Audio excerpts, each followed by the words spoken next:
Hello, everyone, and welcome to episode 40 of the Rewatch podcast presented by the Terrible Video Gamers Club. And you did hear that correctly. We have survived 40 episodes. Well, we haven't, I guess, made it through the 40th. Well, there was episode 0. We can do it. Basically, the goal is we haven't killed Gary yet. Yet. It is We have more episodes than the number of years Nick has been alive, and he is bloody old. Bloody old. Some might say he was there when the wall was built. Nick was there before the wall was built. What are you talking about? Not cite to me the magic of the old ways. I was there when it was written. You have a kind of Aslan thing going on. I can get that. All right, so as we have kind of been discussing here, I am your host, Tyler Schatz, for this episode here. I am one who has been cheering on the man that rode the effing dragon throughout this episode. Joining me are one Stephen Howard. This is a crazy episode, guys, so don't lose your heads. Amanda Howard. I had a coffee cup around here somewhere, but I can't find it now. One Nick Castillo. For as long as men draw breath. And last, but certainly never ever least, one Gary Delaney. 2 dragons down. Gendry is now a lord and proposed to the first woman he found and was turned down. And there's a new Prince of Dorne. I need his backstory. Talk about episodes being too short or like them rushing it. I want a freaking half an episode about the new Prince of Dorne. I want to object to Gary's opening because, so for the viewer, we actually we had to restart. And his first intro, he had no idea what was happening in the episode. And he made himself look like a fool, and I want that to happen again. Let the record state. Let the record state the original intro to this episode was much funnier. Gary, And most is it was the me. New Prince of Dorne I'm the glue. I'm glue. You were the glue. Is the new Prince of Dorne your favorite? Like, are you still mourning the loss of your favorite characters? You're still searching for one? Honestly, yes. I want the new Prince of Dorne. For all we know, he's a murderous bastard. That's my point. Like, So, what I if mean- the Prince of Dorne was a nice guy and just like a real solid past? Nothing did. Like, are we just gonna drop? Are you gonna drop him because you're bored of him, or are you hoping for like a bloody backstory? He's a secret Targaryen, and he is in fact one of the Sand Serpents. I think we just have one of our first conspiracy theories. I'm just curious if Gary means the new Prince of Dorne as far as like the country or like the city of Dorne. Or what is he Dude, I referring to? forgot that was the joke too. Is that the city of Dorne? Nick's stealing all my good jokes. See? We can make up for terrible lost time there. We can make new terrible lost We time. can make new terrible lost time. So I'm sure the viewers confused, but here we are getting ready to discuss episode 4 from season 8, The Last of the Starks. The Battle of Winterfell is over, and a new chapter for Westeros begins. So before I wanted to bring up any true discussion points about the episode, I wanted to point out some changes I had noticed at the opening introduction part, the fancy edited scenes there. I'm going to wait now for Gary to interrupt me before I can start talking about I have some notes too, but I'll let you give your notes, and then I'll give my better notes. So you can continue. Okay. Very gracious. Very Fucking gracious. of called him. out. So, in the introduction there, the opening blue tiles that represented the White Walkers marching south have stopped basically around Winterfell. Is it blue tiles or is it like an ice river? I'll let you finish. I'll let you finish. Sorry. His better notes. It is blue squares that basically flipped over to kind of show the blue representing the Walkers marching south there. But thank you, though, Gary. I'm glad you had to call out this distinction there. Also, outside of Winterfell, pyres were built for representing the spot where they're going to burn the bodies at the introduction of the episode there. And then when they do the zoom inside of Winterfell, you see that the inside has basically been ruined. It can't quite fix itself according to where the episode starts. Gary, did my notes satisfy you, or do you have more? I have more notes. There Tyler, are did you notice far- that those looked nothing like a river of ice? I just thought your tile explanation made a lot more Really sense good than anything else observation, that Nick. I was That's a thinking. really good Yeah, observation. it just didn't look like a Like- river of ice at all. Sorry, No, what were you gonna Amanda, say, did Gary? you see, like, when you were looking at that river, did you see just how it really just didn't even look like ice, right? I liked that they were like tiles, but I gotta admire Gary's like adjectives, his use of colorful adjectives to liven up the story here. that's how I live my life. I live my life in a colorful manner. And also it could be it's just easier for Tyler to see in 4K Ultra HD than it is for us lowly peons streaming it. Pinkies out, motherfucker. I also noticed that they reduced the number of cities, so it is the wall, the hole in the wall, a city that I don't care about, Winterfell, and then King's Landing. River Run, the Reach, the Iron Islands, wherever the fuck the Lannisters are from, High Garden, The city or country of Dorne. The the city or country of Dorne, the whatever the far seas, the Aes Dothrak. Aes all those Dothrak. Vos Dothrak and the weird pyramid Gary, place. Gary, have Gary, you do you been know watching Vaes the last Dothrak? 8 seasons, or are you just making names? I like that you mentioned the hole in the wall. I'm curious if you know Vaes Dothrak from a hole in the wall, Gary. Can I just point out for a second that we keep referencing the wall, but if a wall has a hole in it, it is no longer a wall. Oh, it's just one that needs a It's repair. true. It's fine. Put a little patch job on. Steven, history Me. for you.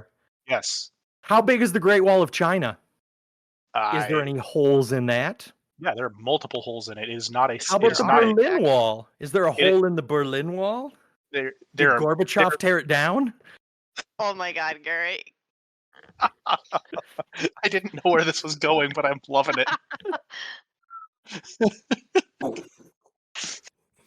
We have found It that made clip Steven and we were laugh. just running right up to it here this entire beginning of the episode. Okay, anyway, back to the intro. I also felt like the intro to King's Landing got a lot more intricate, probably to give it like more scale, because previously you're maybe in the Red Keep, you're in the castle, you're in the throne room, maybe a little bit of Street of Steel, maybe a little bit of like Littlefinger's brothel, but you don't really have a good sense of the scale for what is supposed to be like the largest city in the kingdom. So I think that was I think maybe it was this episode, maybe it was earlier. I don't really pay attention. So yeah, since you don't pay attention, I'll inform you that it has started basically since the beginning of season 8 there, that they've redone everything and King's Landing has been expanded out more. Are the cutscenes in the circle, are they new yet? I don't, maybe you explained in a previous episode. No, those representations in that spherical figure that's floating through the sky are still the same thing. And I'm still thinking that last scene that I keep talking about is just the rebirth of the dragons, but it seems weird that it's in that order. The sun thing. Yeah, the sun thing. I didn't know if it was like a spoiler to this episode, because that would have been much better if they just hid like F-loads of spoilers in that intro. I have to admire Tyler for actually knowing what Gary was talking about. Gary was like, "What about that circle thing?" I had no clue what circle thing I was lost as possibly well. meant. That's why I And had to guess Tyler was it's able- sun thingy. Tyler was able to It's interpret a Gary to be sundial? like, "This is what he means." You spent too much If you- time if around you me, Tyler. live down in the gutter long enough, Amanda, if you understand it, see what happens is you slowly become assimilated, and they just mind you. Yep. A That's totally skill how- or Incorporated something to be into Gary. avoided.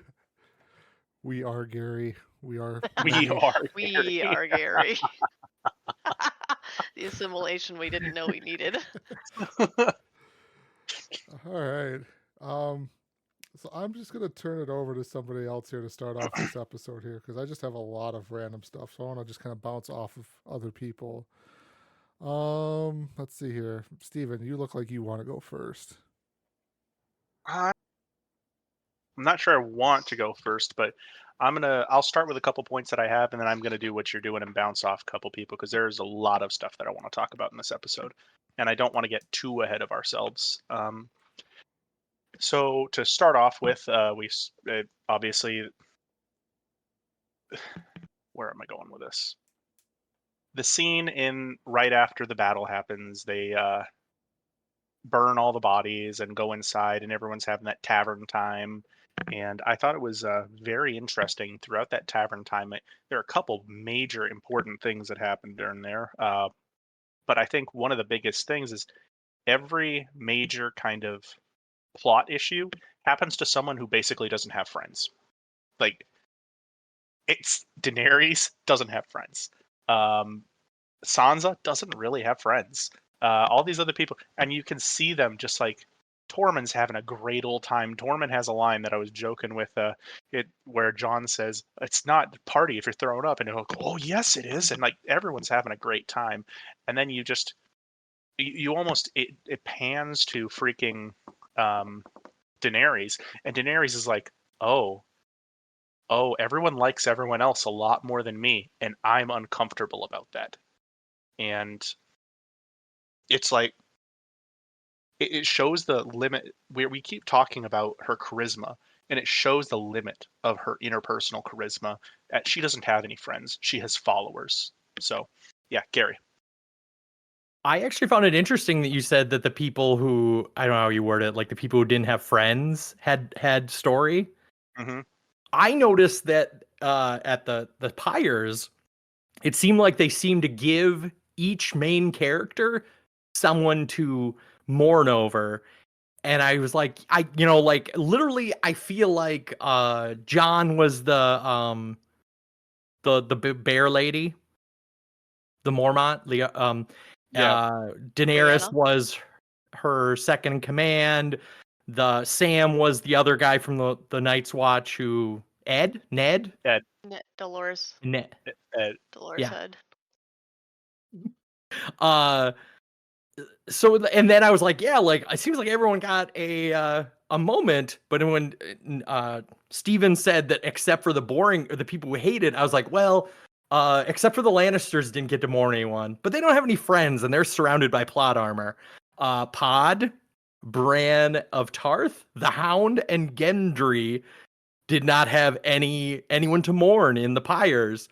But I found it interesting that Steven said that everyone who had no friends had a plot in that part of the episode, because I feel like it almost matches up kind of well with my list, which is that, the Lannisters have Tyrion has his drinking game. Jaime decides to flirt with a random lady and Pod gets drunk. The Hound apparently just is a curmudgeon who doesn't scare Sansa anymore. And Gendry becomes a lord and proposes to the love of his life that he originally thought was a dude. So, Tyler.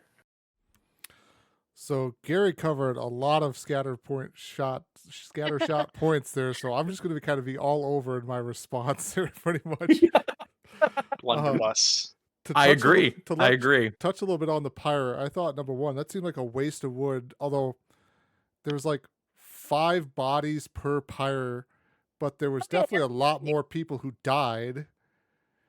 And then what they do with the rest of the bodies of all the undead there at Winterfell? They just vanish. I think they just stack them. It's probably like person would person. It's like a Big Mac.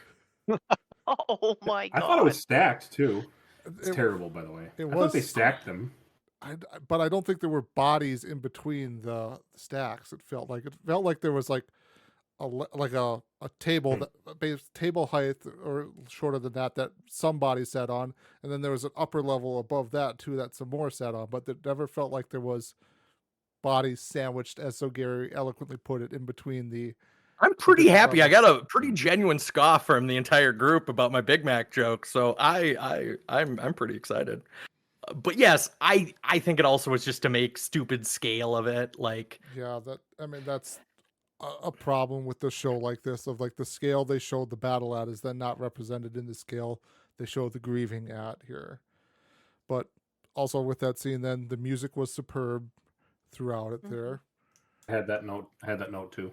To touch then now up to Steven's point, also this is the famous Starbucks scene as Amanda so eloquently referenced in her introduction there for the viewers.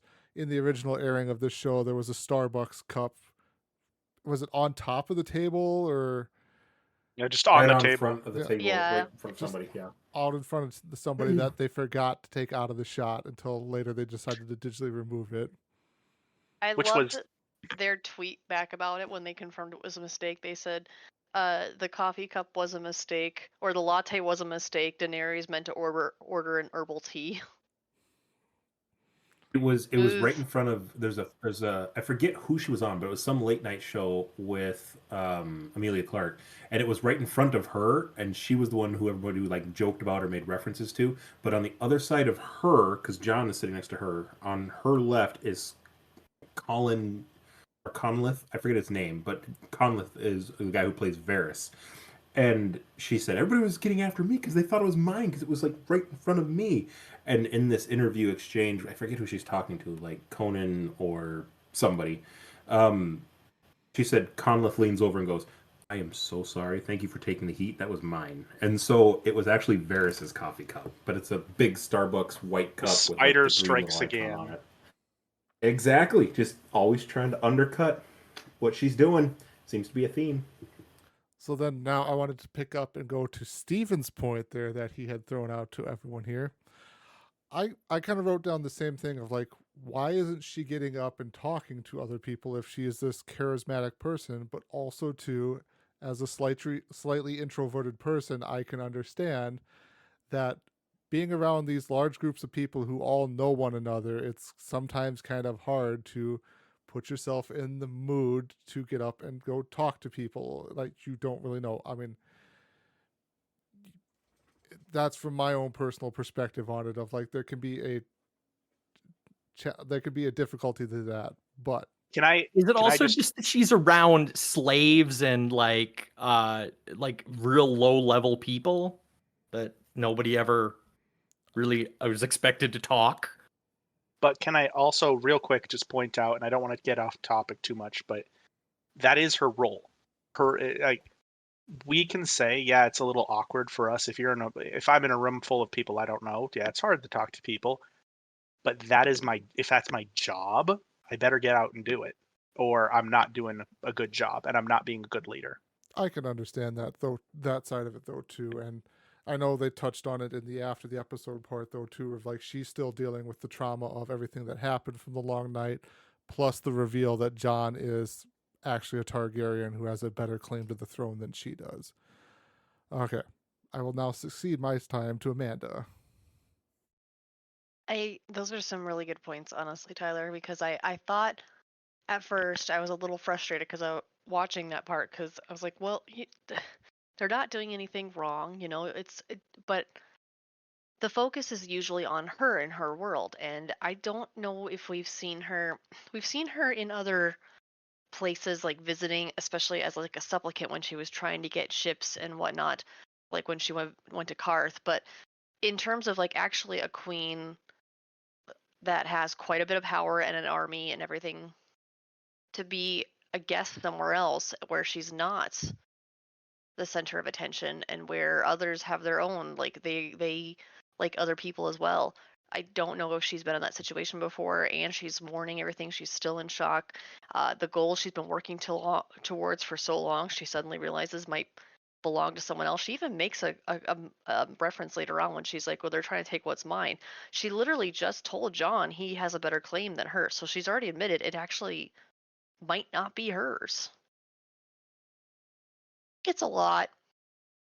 As much as I'm like, like I would also agree that if you're in an area and everyone else is friends, like it can be hard to get out there, but I can understand she's under a lot there too. Steven shaking his head has no sympathy. We are all No. shocked. I have no sympathy for. You guys continue. I'll pick up my point after. You guys continue.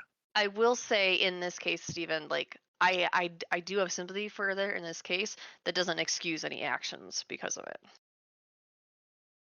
Go ahead, Nick. I had the same point, Amanda. how later on in this episode, Varys is talking to Tyrion in Dragonstone. There's a lot that goes on between that point and this point, but he says essentially that same thing. Like, her whole life has convinced her that she's sent here to save everybody. There's a certain amount of, well, if I'm supposed to do this, they should just come around and come to me. Again, it does not excuse any action she has, but this mentality that she's had her entire life is the only way she's known to live.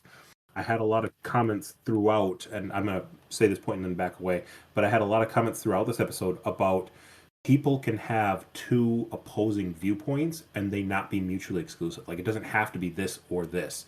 There's a really good point in the Godswood with the Last of the Starks where I have the same point written down, where people make a very valid point, but then immediately after it seem to undercut it with something that is just as equally true. And it's this whole thought of, she's absolutely right. She needs to go and, get more people to like her, or somehow make some concession towards the Northerners and make herself more likable, more noticeable in this crowd where she is dwindling into the background. But she has convinced herself, as much as the world has seemingly convinced her whole life, that she shouldn't have to do that. She's Daenerys Targaryen, the 18 different titles that follow thereafter. Gary. I also think that she is maybe, now that it's not war because she came across the information and then a battle started, is that she's probably in some sort of reflection of realizing she's not the last Targaryen. She's not born by fire. She's not, like, she built up herself, I think, as this thing said, about being a great leader and charismatic. But Jon did the same thing. Jon started with nothing. She started with nothing. Like, she realized her brother was shite. Jon gave up all of it and still came back as a bastard and commanded a part of the country that was so heavy set with honor. So I think it's just her realization that she's not special. And also at some point she maybe is wondering, not very well explained, but maybe she's wondering if she should abdicate the throne to Jon, because, that would be the honorable thing. I don't think she ever says it, but is it possibly going through her mind? Like, she understands that, like, Jon doesn't want the throne, but does she maybe also know that Jon's the right choice? No, she doesn't know that? Okay. No. Going back to Amanda's point, sorry, that I feel like she has the right to do some soul searching, and she doesn't really have anyone to trust. And maybe it's a sign that she's not trusting Tyrion, she's not trusting Varys, because she can't trust either of them with it. Like, inherently, to have feedback, she has to tell the secret.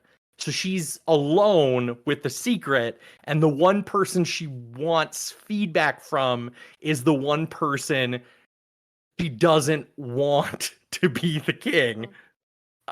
I don't know. She's in a tough space. Amanda?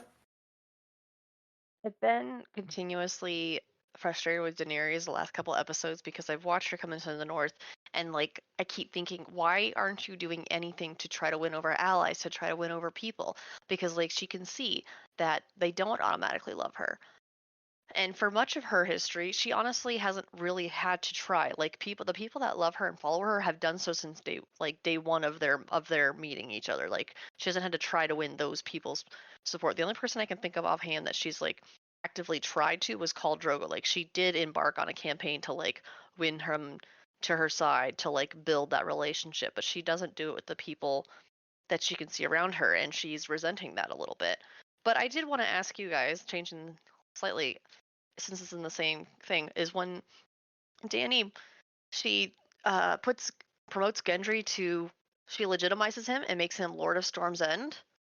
Like, I was really confused in the beginning how she started off so angrily saying, like what point was there in telling him, are you aware that your father like took the throne and murdered my father? Because first of all, Jaime murdered her father. He's literally right in the room. And Second of all, literally everybody knows. Like, this is every child grows up knowing this story. So you're pointing it out there, saying it angrily. I really don't know what the point of that was, unless you thought it was going to be more dramatic by him like, turning around and looking magnanimous. I don't know. Because I was like, do your good deed and be done. I didn't see any reason to do that unless she was either trying to be magnanimous or like she does keep pointing out to everybody that like, my father was killed. And I'm like, literally everyone in the room has had their loved ones killed. So I just don't think you're winning any points there. He did it So- with an audience too. She Yeah. specifically did it with an audience. Mm-hmm. But I'll be very honest, that doesn't surprise me even slightly. This is what Daenerys does. She goes in, she bitches about how she's so sad and how she's so oppressed and how everyone should feel bad about her and how everyone should cry for her, and then goes on to tell them, but none of your losses matter, and it doesn't really matter that I've killed your family, like Samwell Tarly's. She doesn't care about that stuff, so that doesn't surprise me. And I'll be honest, this kind of melds into one of the points I was going to make as well, coming back to where I was coming from. I think she does that to put the promotion that she gives to Gendry in relief compared to what he's seeing, and she wants it to look that much more magnanimous and that much more in depth and holden to her, because she's she's just saying that, look, you did all this wrong to me, and look at me, I am going to still come back and I'm going to help you, and X, Y, and Z. And it's kind of how she plays her game. She wants to make everyone beholden to her through that sort of family tragedy that she believes she's had. And it's not to steal from other copyrighted material. I won't even name it because I don't want to get into it, but everyone has dead people. Like, you're not special. Don't get over it. But one of the things that does make me think about is when she announces this to the room, nobody knows. Jon doesn't know what's going to happen. Tyrion doesn't know what's going to happen. Sansa doesn't know what's going to happen. It is something that she has not talked to anyone about. And we're getting back to that. Who are her confidants? Who are her people? Who are her friends? Apparently, she didn't feel fit to tell any of them, hey, do you think it's a good idea to promote Gendry? Like, hey, I don't know who this guy is.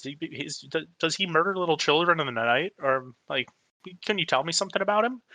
No, she doesn't see to do any of that. She just promotes him. And She's a wild card. Yeah. Well, she turns to Tyrion afterwards and goes, see, you're not the only one who can be clever. And it's meant to be like, oh, maybe she's getting hold of this thing. But all it makes me think about is how lonely she is becoming in her position of command. In people worship her, people hate her, and that's about it. She doesn't, I honest to God, don't believe she has any friends anymore. Steven, is it maybe not, is maybe isolated the better word instead of lonely? I don't think so. I think she is lonely, personally. I think isolated is a good way to describe it as well, but I think lonely is a better way because it's she has put herself at God's status. It's, yeah, other people have done that for her as well, but she put herself at God's status as well, and there's no one to compete with. But then she sees everyone liking Jon, and that's where I'm getting back to where my point was coming from. She's lonely. She's like, she believes she is God, but people aren't flocking to her. They're flocking to Jon. They're flocking to Tyrion and to Jaime, and they're having all these other, to Tormund, all these people which are nominally under her eye that don't matter. And I think that, like I said, she doesn't have any friends, is what I'm getting back to, and I think it has a major effect on her. And I'm trying to think about where she stopped having friends in the show, and I'm honestly not sure. You said something that made me think of another point. My original point, I agree, solid observations about the people she didn't bring into her inner circle about that preface. I agree with everything everyone has mentioned so far about it's very manipulative. It's very, like trumped up into this big premise that like I could kill you or I could promote. No one knows what's going to happen, and you can feel the palpable tension in everyone in the room as John like is uneasy and Jamie's uneasy because yeah, he's the one right there who actually killed her father, and it's this whole sense of what's going to happen, but she plays it off as. But I'm so, I'm going to reward you anyways, and everyone's like relieved about it. And then there's that interplay exchange where Tyrion mentions how indebted now Gendry and every Baratheon after him will be to her, and she kind of smiles in her own pretense about it. It is very manipulative.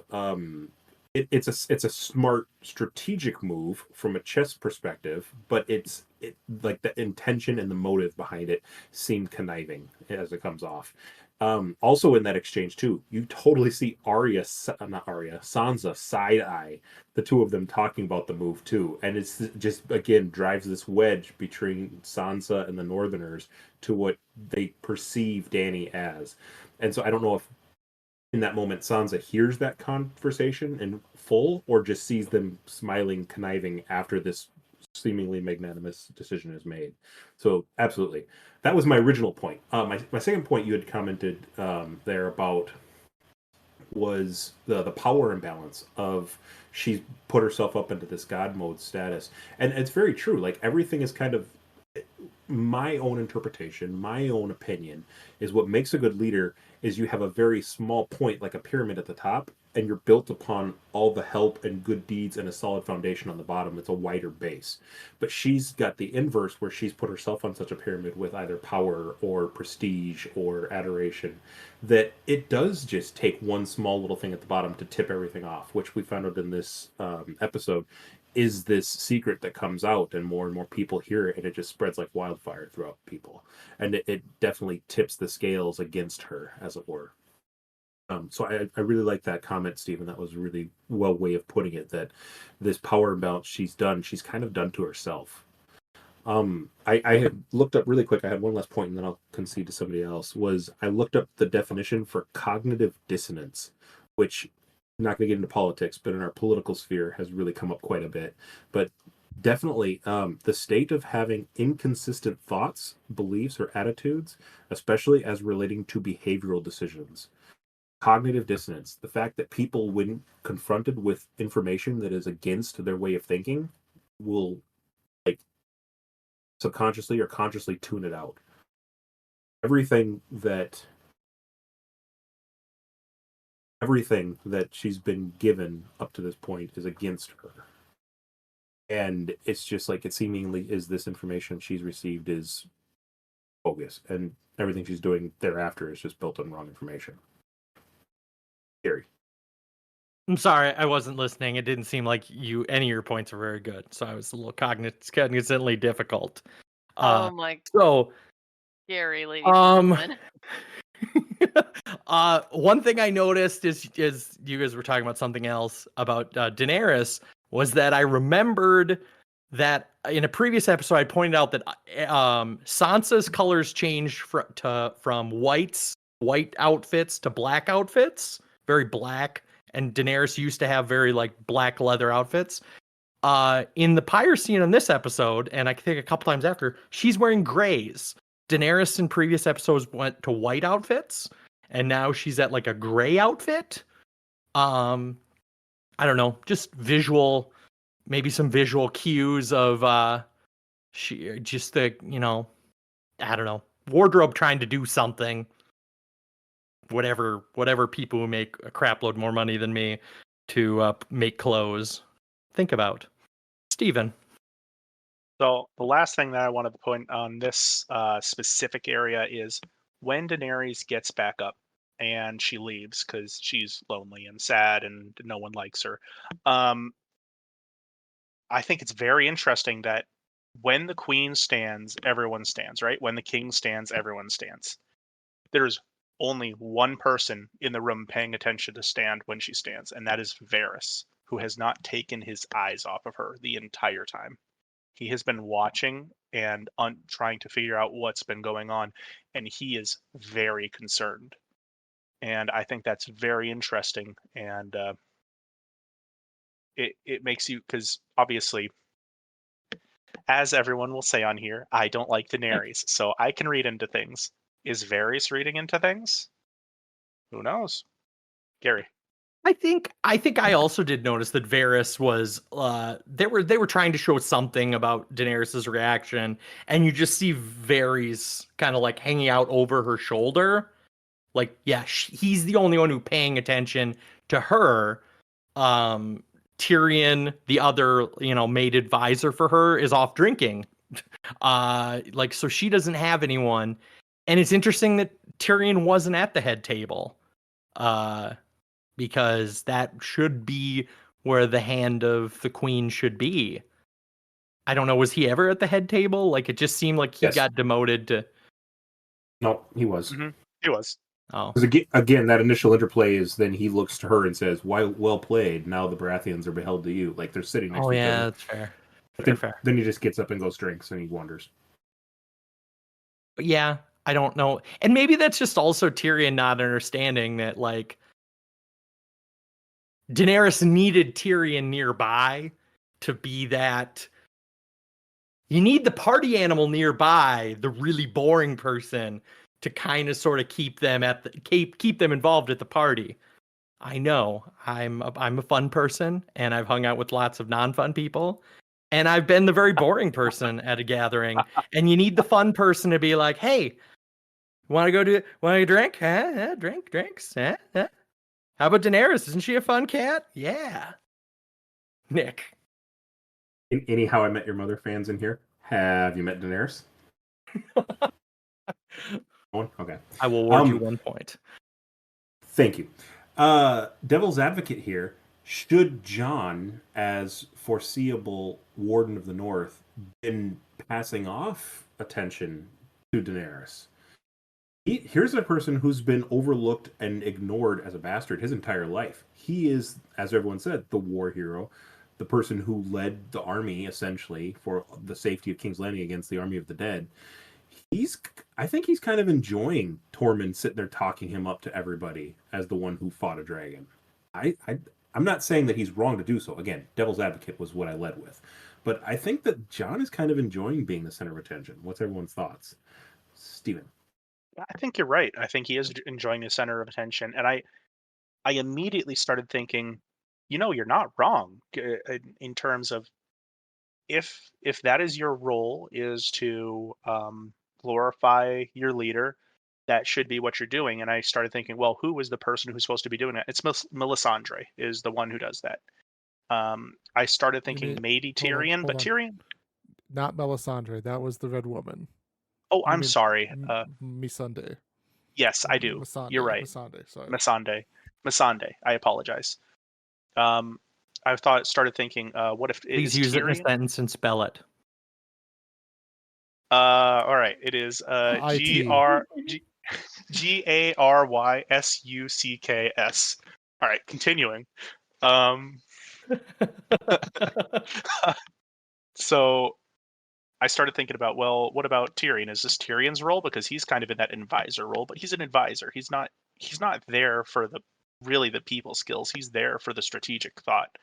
And so, no, I don't think this is Jon's role to be passing off the glory. I don't think it's Tyrion's role. I don't think it's anyone in there's role to be passing off glory. But that makes me wonder, where is Missandre? Where is Grey Worm? Because Missandei, look, she gets decapitated later on anyways. It doesn't matter. Anyways. I knew if I poked him enough, he'd make some snide comment about it. Yeah. But it's their role. Where are they? And there should be someone in there. Daenerys definitely should have had someone in there to kind of pass off that. You're right, Nick. Basically, you're right. It should have been someone's job. Is Missandei or Grey Worm even? Are they at the head table somewhere? Or are they just completely absent from this scene? Like, they're off having non-sex, I guess. They're bumping Ken dolls. They're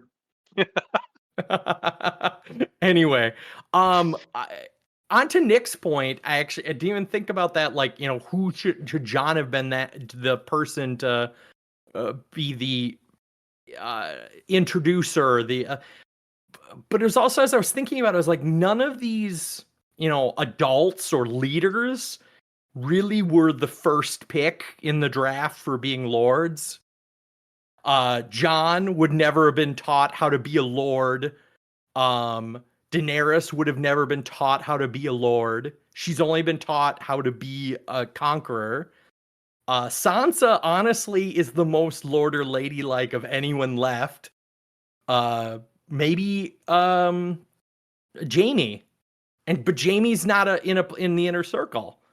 So it's like Jaime and Sansa, maybe Tyrion, but honestly, Tyrion was probably like 4th or 5th pick in the draft for lords or ladies. Like, he wasn't ever going to be the great lord who would have to, lead the great hall. So it's just that maybe just nobody was trained in this, trained how to be a great lord or lady. Tyler. So I'm going to make a callback all the way back to season 1 here and touch on why it might not have been Jon kind of doing this, because Jon grew up in the culture of Winterfell, as we all know. To echo back then to when King Robert arrived at Winterfell and they had the great party with him and stuff like that, the men were not sitting at the table there talking to the king and everything like that, or presenting the king. I mean, obviously, King Robert is a very different personality than Daenerys is. Robert was out messing around with the common folk, trying to get himself some action that night too. But like the lords and everything, like the men were basically just kind of gathered around talking to one another in that thing, and then the women were sitting up front there trying to look all prim and proper. So that is probably the culture that Jon knows of the North there, of like not really hyping anyone up. It is just basically they eat, celebrate, and then they are gathered around in different groups talking to one another. Nick. I like, no one can see us, but I started like shaking my fist like, heck yeah, because that was the point that was formulating hearing all of you talk in the back of my mind, was if you hearken back to that first interaction when King Robert came, Jon was outcast. He wasn't even at the table. He wasn't even in the banquet. He was the bastard that was shunned to outside, just trying to pass the time with doing some sword swinging out in the whatever it is in front of the keep there, the lobby. He's not even in the game. He's in the lobby. And he's in the lobby. And Slowly yeah, into I the mean, lobby, now waiting for the countdown to start. exactly. And now he's at not only in the banquet, not only at the head table, but people are singing his praises. Yeah, so that's quite the glow up that, he's getting this attention and accolades. Yeah, I don't think that that's anything he's necessarily going to want to pass off. But yeah, as everyone said, that's not really his job to do. Like, the queen should stand on her own merits and have enough poise and prestige that people should sing her glories for what great deeds she did in the battle. And she certainly helped in the battle, riding on the back of Drogon. But yeah, that's interesting. Really good observations. Jon was a stain against the honor of Catelyn Stark. So his place was not to be around when the king and queen were there, because it's a stain on the honor of Ned Stark and Catelyn Stark for him to even be acknowledged as a human being. Just pretend he's dead. Again, it's all in the eye of the beholder and perspective. This episode does a really, really good job of highlighting some of those different perspectives. And once you hear that different view, from a certain point of view, Gary, quote unquote, you're wrong, totally Nick. changes the narrative. 100% wrong. Like, the Totally point of views changes the they narrative. decided to show this episode were complete shite. Not needed. From a certain point of view. So I think you'll find, Gary, that many of the perspectives that we hold on to are always true from a certain point of view. What is your point of view? Are you guys making a point of view joke? I don't understand. We're quoting Star Wars. Sorry, moving on. yes. So I'm going to Purposefully not saying Lord of the Rings, giving Gary a softball with Star Wars and missing it. Go ahead, Okay. Tyler. So Wiffle ball next time. Since this involves Steven's favorite character, his truly favorite character here. Nope, Wait, not, Pod? It's not. It is Pod. Oh, Oh yeah, go Pod. I'm going Sorry, to ask continue. you, Steven, did you notice anything in the background of this episode with Pod? I'm going to guess probably nobody really caught this because I didn't even catch this my first watching until this time. Okay, so Pod is at the table with the two Lannisters and with what's her name, Brienne. Yep. He's drinking, doing the drinking game. Is there some? What did I miss? Okay, so I mean, everyone sees Pod talking to a girl who comes over and talks to him or At the whatever, very end. Oh yeah, I do remember seeing that. and they leave It's together. like a quick cutaway to Pod, like everyone's Chatting getting with their the girl. romance on. But then there's a spot doesn't- where, oh, sorry, Amanda, what? No, I thought I saw him with like two girls. So Continue. so that's it there. Then there's a spot in the background where there's two characters talking in the foreground, and I think it might be, I can't remember who it is actually here, but you see in the background then Pod has got one girl on his arm and is talking to the other girl that I think it was maybe Jamie just rejected or the Hound just rejected or something like that. And then The you Hound see, rejected one and told him to go away. yeah, and then you see Pod Pod's leave got with two. both girls in the background. So I'm curious. I was God just damn wondering it. if Steven Pod ever is picked that up. fantastic. No, I did not see that at all. God damn it, Pod's amazing. Hashtag Pod for King. Pod for king. Pod for Pod for king. fucking king, guys. All right. I don't even know who started that original question. That was me. okay. So I will continue on to. I have a very specific point, and I'm sure that there will be more conversation around where this point comes from. But there is a war council later on in this episode, about halfway through, while they're talking about what they're going to do. How they're going to take the are they going to burn down King's Landing? Are they going to take King's Landing? Daenerys has to be like a little bit talked off a wall again to, oh no, we're not going to burn it all down, sort of thing. That because she keeps, I don't understand her obsession with wanting to burn that place down, but she always has to just slightly be talked down. And later on in the episode, she will have to be very much talked down from burning it all down. But the point that I wanted to make is, for whatever ungodly reason, when they are deciding their military strategy, they have basically the entire north solidified, right? So they are going to march down to King's Landing. That would be the intellectual thing to do, right? No, they are going to envelop them by both land and by sea. Guys, has ever once Daenerys putting a ship out to sea worked out for her? How many fleets has she lost at this point in time? It's got to be 3, 4. Like, I heard that and I was just kind of struck by it after talking. One burned in the harbor. One got burned on the way to Dorne. Oh, that was the same one. One got burned. No, there was outside. in the M word Lannisport. across the sea. Her whole fleet of ships got burned when she Marine. left. Marine. Yeah, but then she got new ships from the Masters, though, that she then sailed. I mean, she over keeps with. getting new ships. Yeah. But so That's true. one gets Plot burned, armor. Yeah, one With gets the burned black sails. outside by the basically Lannis- outside of Dragonstone. Lannisport. Then one gets burned outside of Lannisport, like you said there, Nick. And then now this is the third time her fleet has been decimated.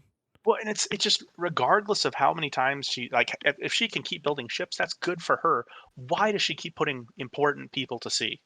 Like, that is the last place I would That's a put good point. anyone important. You are so insecure on the sea. You have been devastated multiple times. There is no advantage coming from going over the sea. And I do not understand what that is, what the point of that is.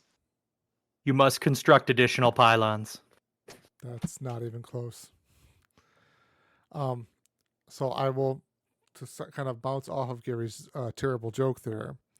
It's almost as if Dany kind of forgot that there was an Iron Fleet out there. Oh, come on. Yep.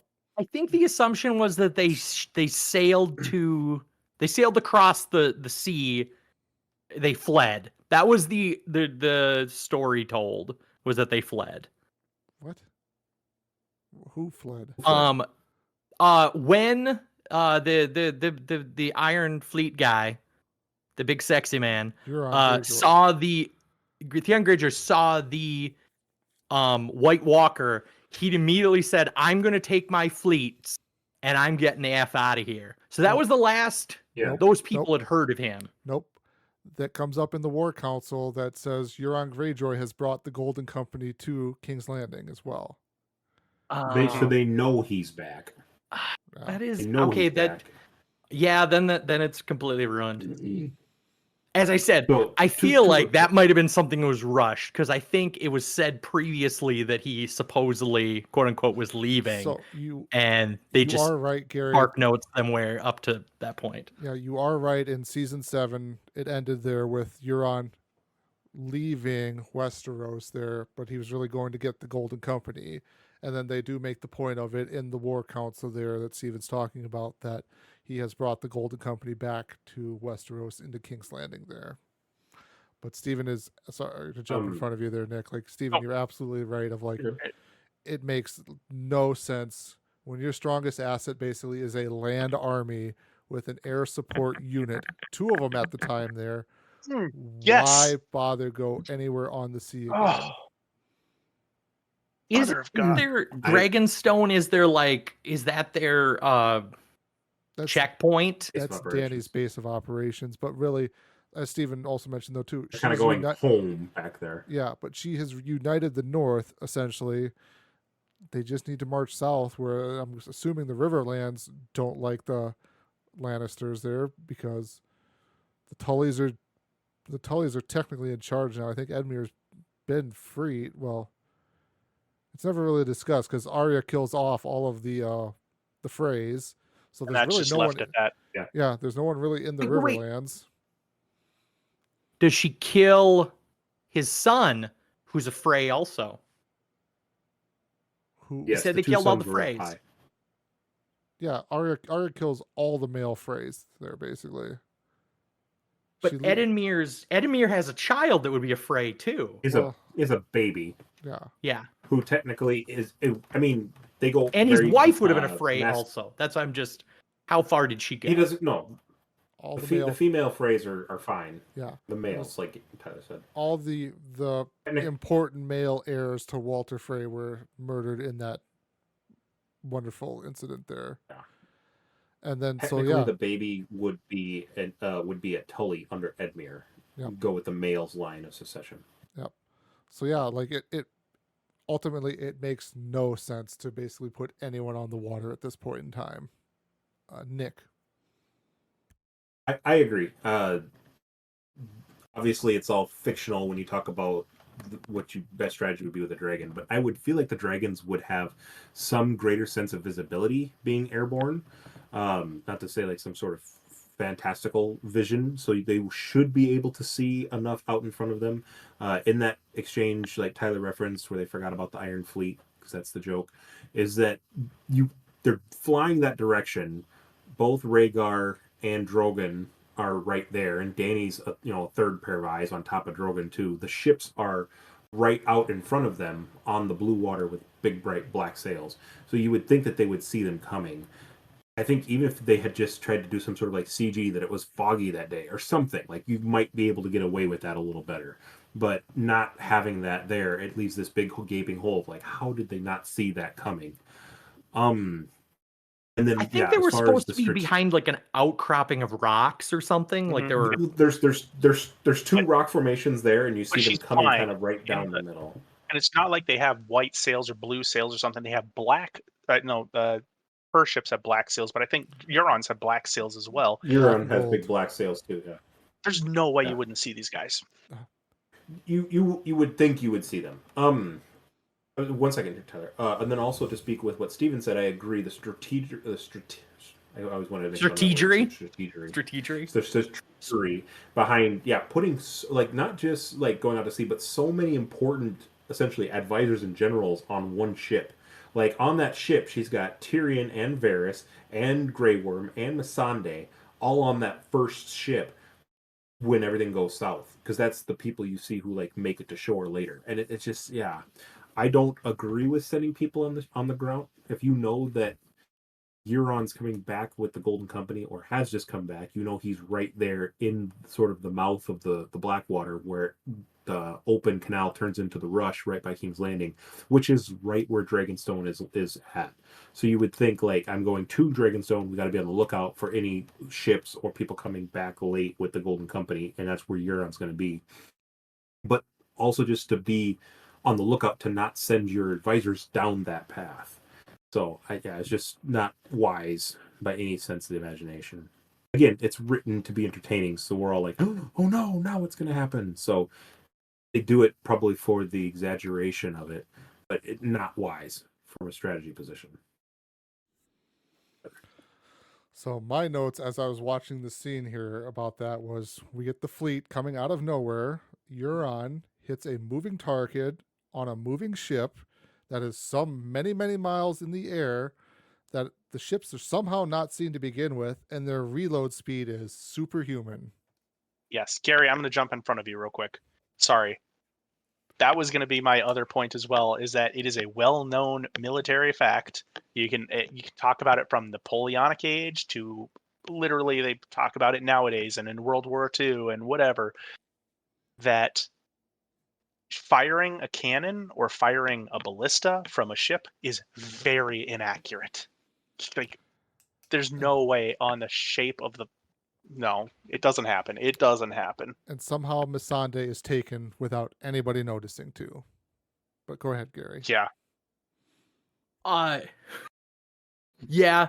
I guess my question when you guys were trying to defend very bad plot is, do they have horses at this point?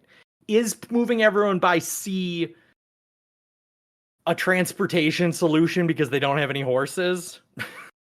Like, or any of that? Like, is it just like, hey, the Dothraki are all dead and they have horses. Use the Dothraki's horses. No, they're not. They're back in the War Council. They're back in the War Council. I noticed that too. It's like her second in command Dothraki guy was one of the guys laying dead on the pyre. But yeah, in the War Council, I was like, oh, is that, maybe that's him, somebody else? But there's a couple of Dothrakis left that survived the charge somehow. It's about diversifying. Shake your head. Lots of plot armor. Yeah. I'm not shaking my head at you. I'm just shaking my head at the fact that there's the Dothraki still alive, even though they were clearly wiped out. But what do I know? Genocidal hopes, all for naught. I agree. I think it would be very difficult. Well, I mean, the bolts that they're loosing from those ballistas got to be like 20 feet long, like some ridiculousness of heaviness and weight.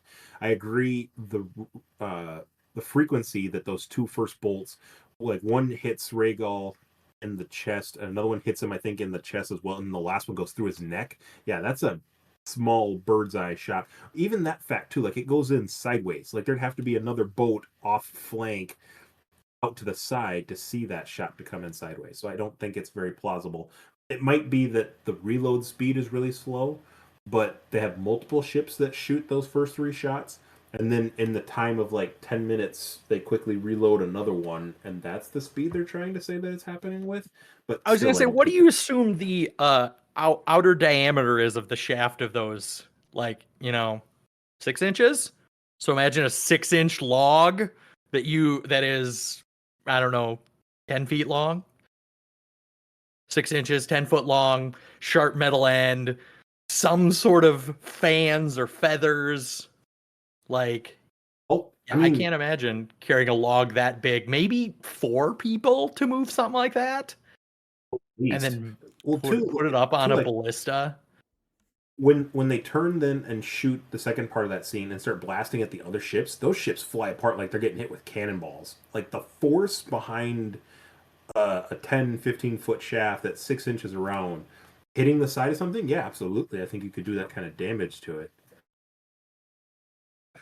But it would just be overkill. It's unnecessarily aggressive. Imagine if they just took that right there. Well, I will say those were... I also have obviously points at the very end of this show, but I will wait because I know everyone has points at the very end of this show. So I'll wait on that. And just sitting on pins and needles, Steven, aren't you? Just ready to talk. Pins and needles. Pins and freaking needles. Do you have anything else then, Steven, you wanted to cover? No, those were the two major points that I had. Okay. Amanda, how do you feel about taking over for a couple of questions? My question specifically is also at the end, so I'll wait on that a little bit. There was lots of little observations in here, just little things. Tormund crying to the Hound about Brienne, which is the most sympathetic soul, that he could have gone to for it. His eyes are so blue when he cries. Did anyone else notice that too? Um, Gendry proposing to Arya goes exactly as well as could be expected. It's a pity, honestly. He's a great guy, and it was a sweet proposal, but it's not Arya, and he should have known that. Well, should he have known that? As the viewer, you know that she said multiple times, like, that's not me. But at no point would she have said that to him. He is She told had her- traveled with her for a while. I feel like he should have known. I don't know. Maybe he didn't have a chance to know the real Arya when he knew her. She was trying to cover up who she was. But as soon as he said it, I forgot that happened, and I was like, ooh, I know what she's gonna say. And guess Yeah, what? I She said forgot that exactly happened that. too. Said exactly that. Kind of That's when not he me. got promoted, I was like, oh crap, he's been looking for Arya this entire time. And Yeah. originally, the joke was that he was trying to get some nookie. And then later on, you find out it's because he was going to propose. But You can I still don't know. smell the burning bodies, and that's where your head's at. Good line. Good line. Jon shot Sansa down publicly again. I noticed he always certainly, doesn't listen to her advice publicly. I know in this case he was trying to make a point to Dany of like, see, we will do this or whatever. But I was like, damn, dude, like you always shoot her down in public again.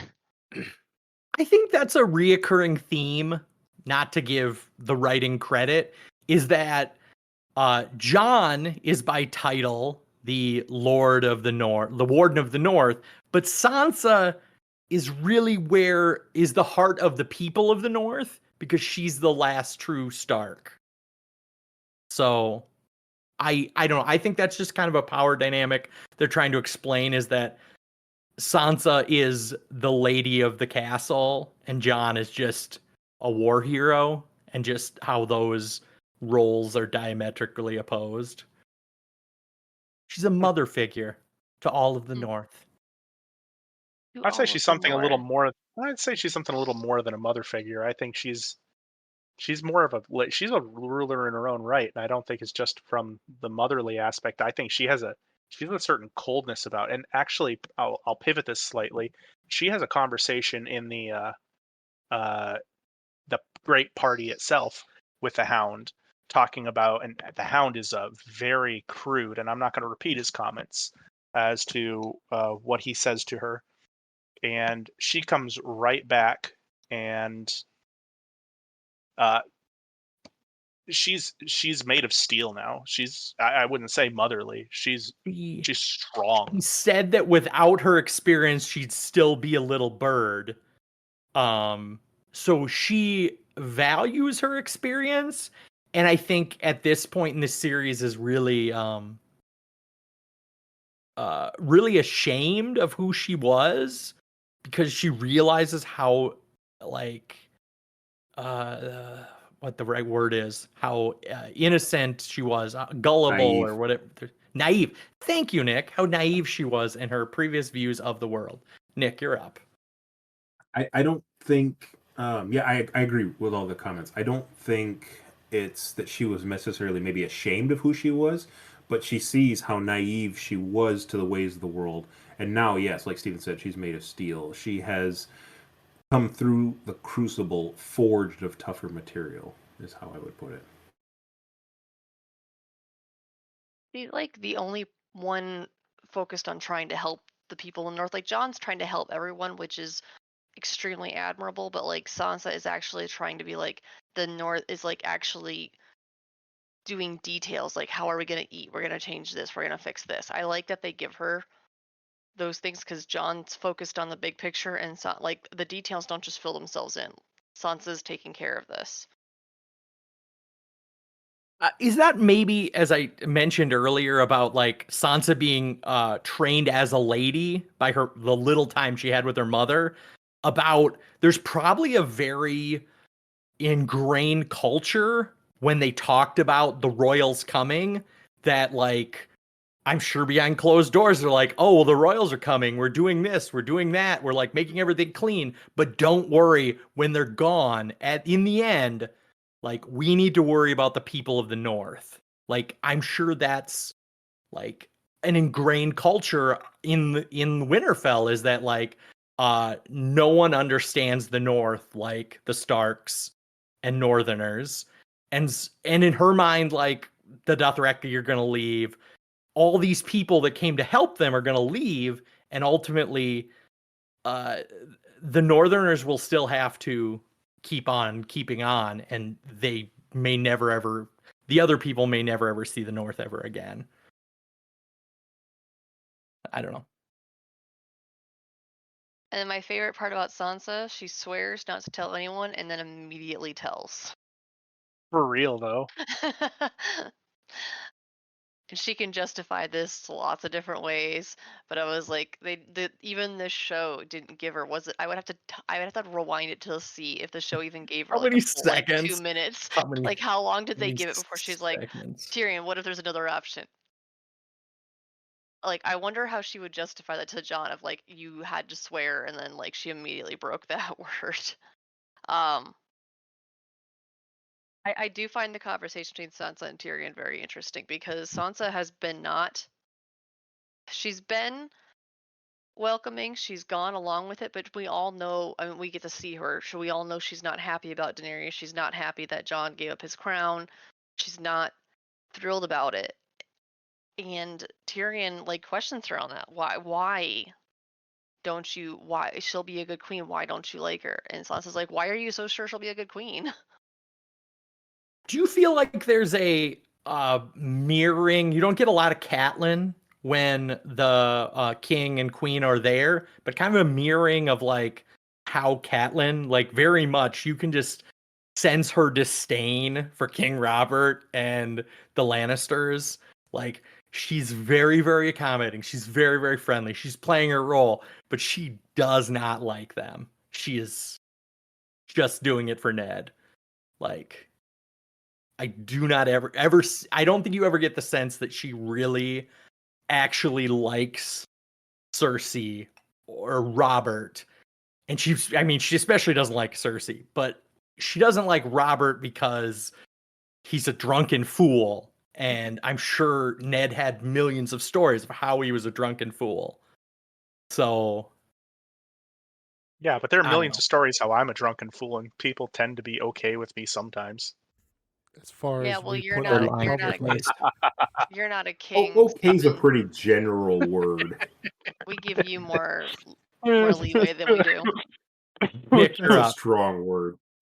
I agree. There's probably some disdain there for Robert too, because he's the person who, his debaucheries brought down her very honorable husband, who had an affair and got a woman pregnant. Right? I mean, that's the perspective that Caitlyn probably takes away from it. So there's a lot of disdain for Robert, because even though he's my husband's best friend and we've known him since we were kids, like he was honorable, true to me. But then when he was away, now Ned has come back with this child, and probably sees a lot of that hatred for Jon as something that Ned never would have done if she was there rather than Robert, would be my takeaway from that too. Also, Gary. I think she never refers to it as like a war. She refers to it as Robert's war.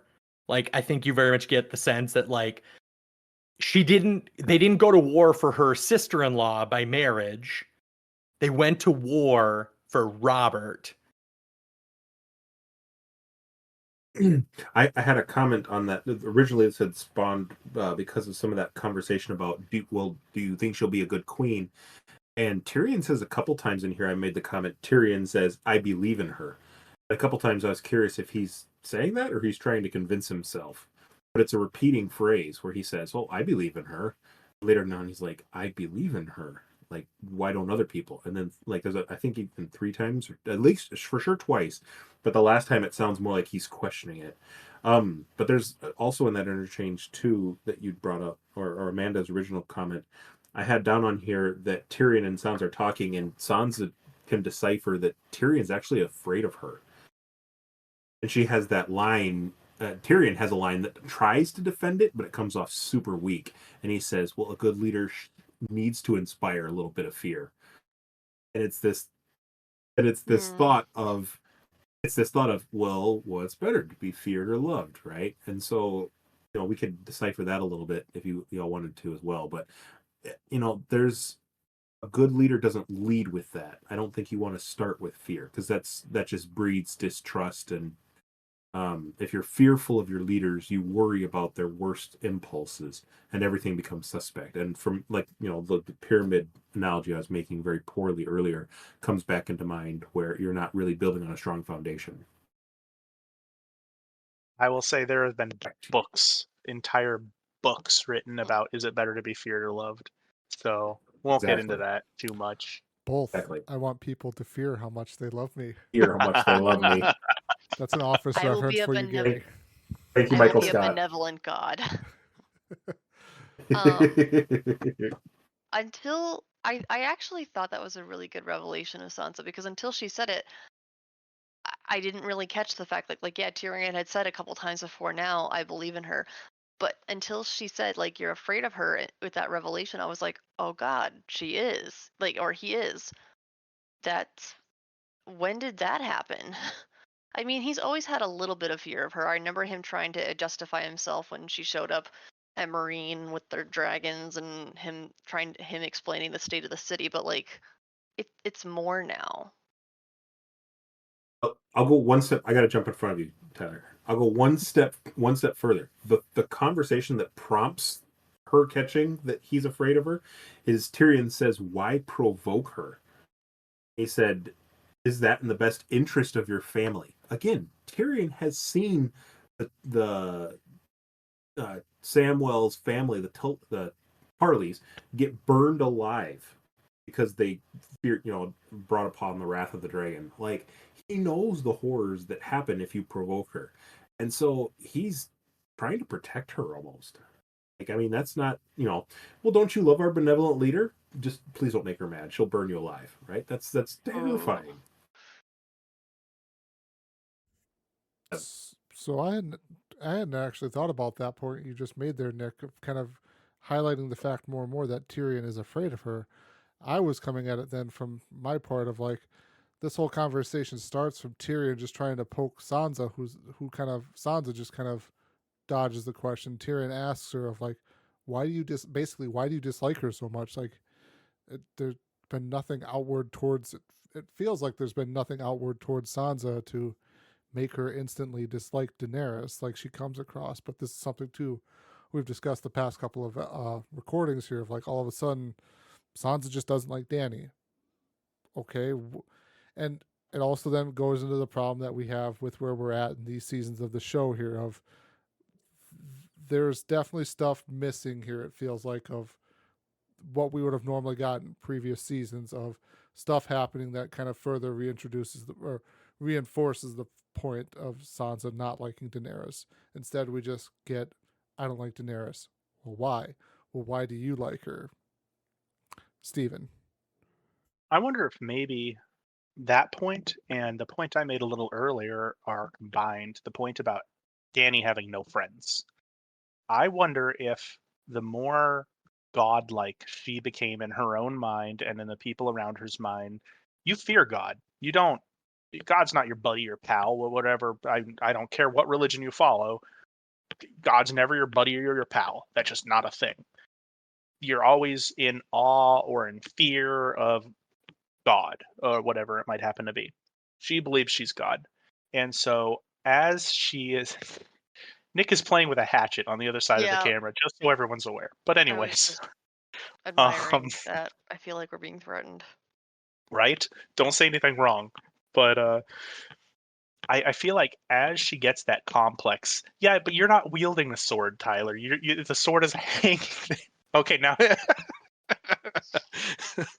But I'm not afraid of Nick. I know I can outrun him, so it'll be okay. I think he can he can throw the hatchet at you. Can you outrun a Yeah, hatchet? he'd probably throw out his back trying to do it, the old man. Ooh, You can dodge a hatchet. You can dodge a ball. there you go. But what I was saying was that as she becomes this godlike figure, she gains this fear aspect around her. She becomes more distant to an extent, and she loses all of her friends, and even the people. Because I don't believe when Tyrion first came there and saw her, he wasn't afraid of her. That was kind of one of the appeals to her, was he wasn't afraid of her at all, and now he is afraid of her, and she's also taking his expertise not quite to heart, shall we say, all the time. I think they're intimately combined. The changing of Daenerys' character from a leader to a god, and that's what's causing the fear. That's what's causing the distance. That's what's causing the loneliness, I would say. Tyler. I'm going to ask a question that I'm pretty for sure we already know the answer to, anyways.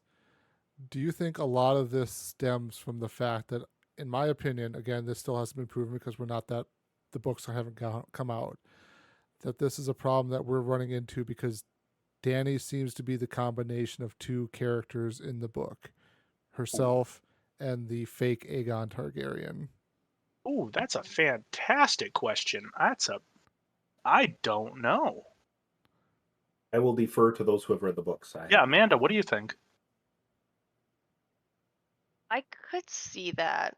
I mean, they don't have enough material because the books aren't done. No matter if you've been told the whole plot, me summarizing a book for you is not going to be the same as you having all those details to build a story on. But they've combined other characters, so it's a possibility. But I can't wait for the books to come out so we can see.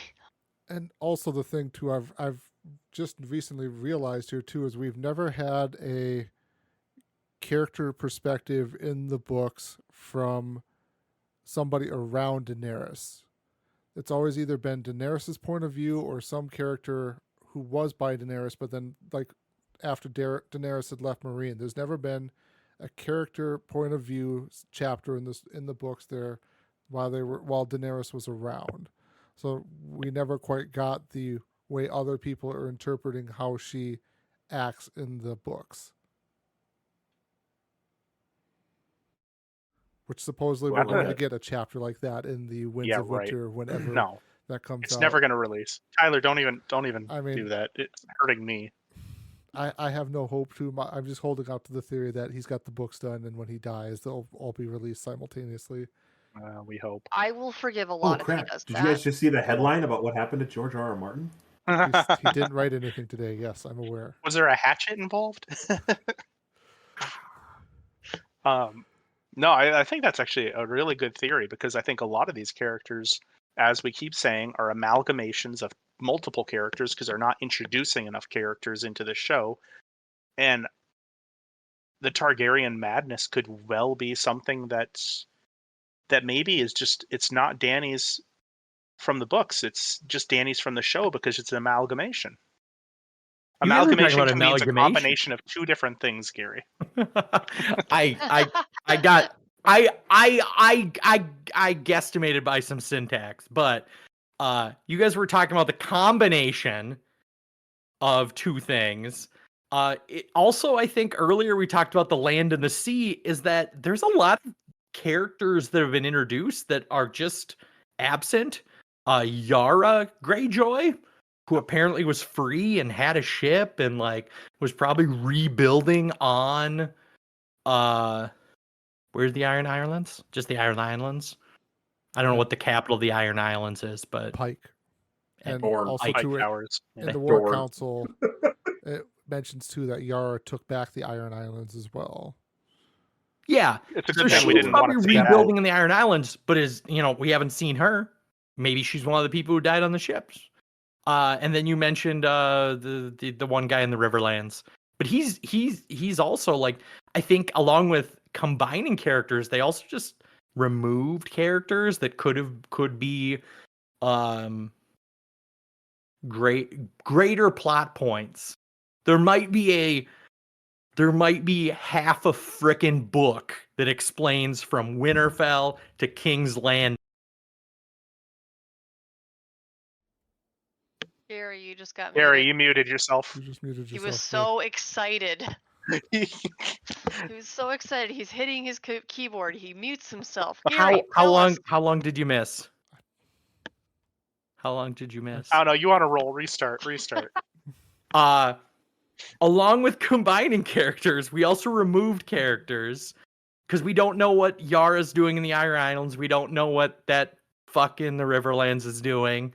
So he could just be completely removed. He could be a major plot point in the books. Mm-hmm. And then, I didn't say, is that there could be an entire half a book between Winterfell and King's Landing. There could be a half a book of story that explains why the dragons died at sea.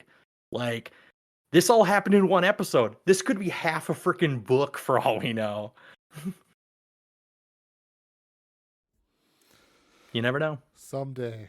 Yeah. I believe in Harvey Dent, and I believe in George R.R. Martin. Good for you, Gary. Glad you have that blind hope. I mean, the books are far too long. I will never ever get through them, but I believe You haven't that even done someone audiobook. someday will I audiobooked the first one. The second one I fell asleep during. What? It's not a book you should listen to while you're driving. It's just real long and lots of words and just like Not. Please tell me you didn't fall asleep while driving. That just I raises had to- further questions. Okay. Well, moving on. When I go, I want to go in my sleep like my friend Gary, not like the passengers who are screaming and crying in his car. Note to self: don't let Gary drive. Also, I would never I would never try to drive while listening to Lord of the Rings with passengers. I assume that if you guys listen to audiobooks, you probably do it with your small child in the car. I With I listen all to the audiobooks all the time. naughty explanations. I'm I just should not a really get huge into fan it. of audio books. I read it faster than they speak it. It goes too slow for me. Oh, look at Miss. Audiobooks are a lot about who they pay to read them. Never You got need an good audiobook reader So before. I've been told. I have not been pulled on to that particular bus yet. I have a bunch of audiobooks. I See. listen to a lot of audiobooks. This is a terrible promotion if we're trying to get Audible. Yeah, for Sorry. real. It's Sorry, horrible. Audible. I'm sorry. Steven, are they about history? Are They your are. audiobooks about history? About half of You them, feel yes. seen. I feel seen. Steven. I feel He seen was right like- now. The listeners can't see it, but like he was like mortified if he's like trying to do the math in his head of what percentage of his audiobooks are just about history. I mean, it's a significant percentage, but I also have sci-fi books in there. Thank you, and like Stephen King. But yeah, I'm literally listening to A Life of Ulysses S. Grant right now. So hey, He was a president, or what did Yes. he invent General. Monopoly? yes, What? he invented Monopoly. The conspiracy theory. Ulysses S. Grant invented Monopoly. He hired Will Smith to stop a giant iron spider from destroying the world. Hey. Solid Hey, Wild Wild West reference. Just only in Very, this very podcast poor will movie. you get some fucking obscure reference like that. Yes, like not just even want, like, good a Will cut Smith paste of, like, movies. I just want That's the an cut awesome paste of song. different like little random notes. So it's just like, yeah, this Ulysses S. Grant created Monopoly. Wild Wild West. It's just like the most random Wiggle, stuff wiggle, pasted Wild Wild together. West. All right. Oh my gosh. To circle back, Where I think we started with Amanda here. I was about to Yeah, say, we where went did off we on come a few from? tangents there. Did you have Ended anything with- else, Amanda, you wanted to go on before we dive into another wild side quest? I'll wait for now and see. Okay. I mean, So- we still have Nick. Gary's always got his list of fascinating questions. conspiracy theories. I want to jump in and ask one thing here, or talk about one thing. I'm sure, I don't know if anyone else wrote it down, but maybe others did. So, the Council of Starks there in the Godswood there, where Jon is talking to them about, he's trying to come to terms with, is he going to tell them about who his true parentage is? My question's not really about that. It's more about why in the flying fuck did they not show us the scene of him telling them? Why? Because That would, no, I'm jumping in front of you, Gary, because you did it to me. Because it is more dramatic that way, because you can let your mind fill in the cracks. That is exactly why they He's did it. right. I mean, He's right. Boring. from the basic, from a TV show perspective, I understand that, but just think of how great that would have been if Jon having to come to terms with now having to tell the two people he's viewed as sisters for most of his life that they are no longer like directly related as brother and sister anymore. Before Gary gets us off on a Cousins. completely random part, can I have a question for everyone? Can we just go around round robin real quick and go, what do you think the responses were? Like, what do you think? I want to hear everyone. What do we think happened? I'll allow it. Because I will start and I will say, I think Sansa was quiet, was like, the fuck, and like a stare, like almost an angry stare. And I think Arya started laughing. That is legitimately what I think happened. I think Sansa immediately started contemplating ways that she could put Jon on the Iron Throne because she's always disliked Dany, and saying that she's on board with it, whether true or not. It's enough for her to again dislike Dany more. And I think Arya was probably heartbroken. I don't see her laughing. I think her being more sad because she's always loved Jon as a brother. So finding out he's not a brother takes away a little bit of that iconicness for who he is in her life. She still loves him and adores him, but there's like 8 different times in that one interchange alone where she says, "You're family. It doesn't matter. You're my brother. Our father's blood runs in your veins." Clearly, it does not. So yeah. I agree that I think Sansa would have immediately started plotting. I don't think Arya would have laughed because she might have a couple of seasons ago, but when's the last time you've actually seen her laugh, honestly? Like, she's lost some of that spark. Godswood. I get that joke. And I think maybe this would be for me, though. I could be projecting, but I feel like for them, it would have been shocking, but it would have made sense in a way that they've never known. Like, they must have all wondered who his mother was and all this. Like, this must have clicked in a way that all these things suddenly made sense for the first time. Go ahead, Gary. Oh, I'm sorry, Tyler. Similar to Gary's conspiracy theories, sometimes you just hear something, true or not, and you're like, "I'd buy that." I think that's pretty much how it was received. So I would kind of sort of agree with where Steven was going with that and kind of disagree with Nick just based off the fact of that scene with Sansa and Tyrion on the ramparts talking there, where Sansa is basically just looks like an emotional wreck because I think she's trying to process everything. It probably comes to her as a big total shock and everything like that she's just not quite for sure how to process. Arya, I probably would say probably had like a chuckle, but still was something probably along the lines of like, this doesn't change anything. You're family to me. Gary, now it is your opportunity to go. Well, since I'll jump I would in front say of you're. Gary, I really do have one little thing. Sorry, Gary. I Okay, do sure. No. Before, no. Gary didn't give his answer. Gary didn't say what he thought he were going to do. We need to get that first. Do we? Yes. Very well, Gary. I Steven's think on your you're all side. wrong. I think at some point they would question their father in all of this. Like, because their father is actually the corner point of the whole secret, is that their father kept this secret from them and knowingly kept it from Catelyn too. Like, he didn't tell anyone. Like, because if Catelyn Stark knew, she wouldn't have despised Jon as much. Like, that secret would have saved him in her eyes, and he would have actually been a naturalized Stark much earlier.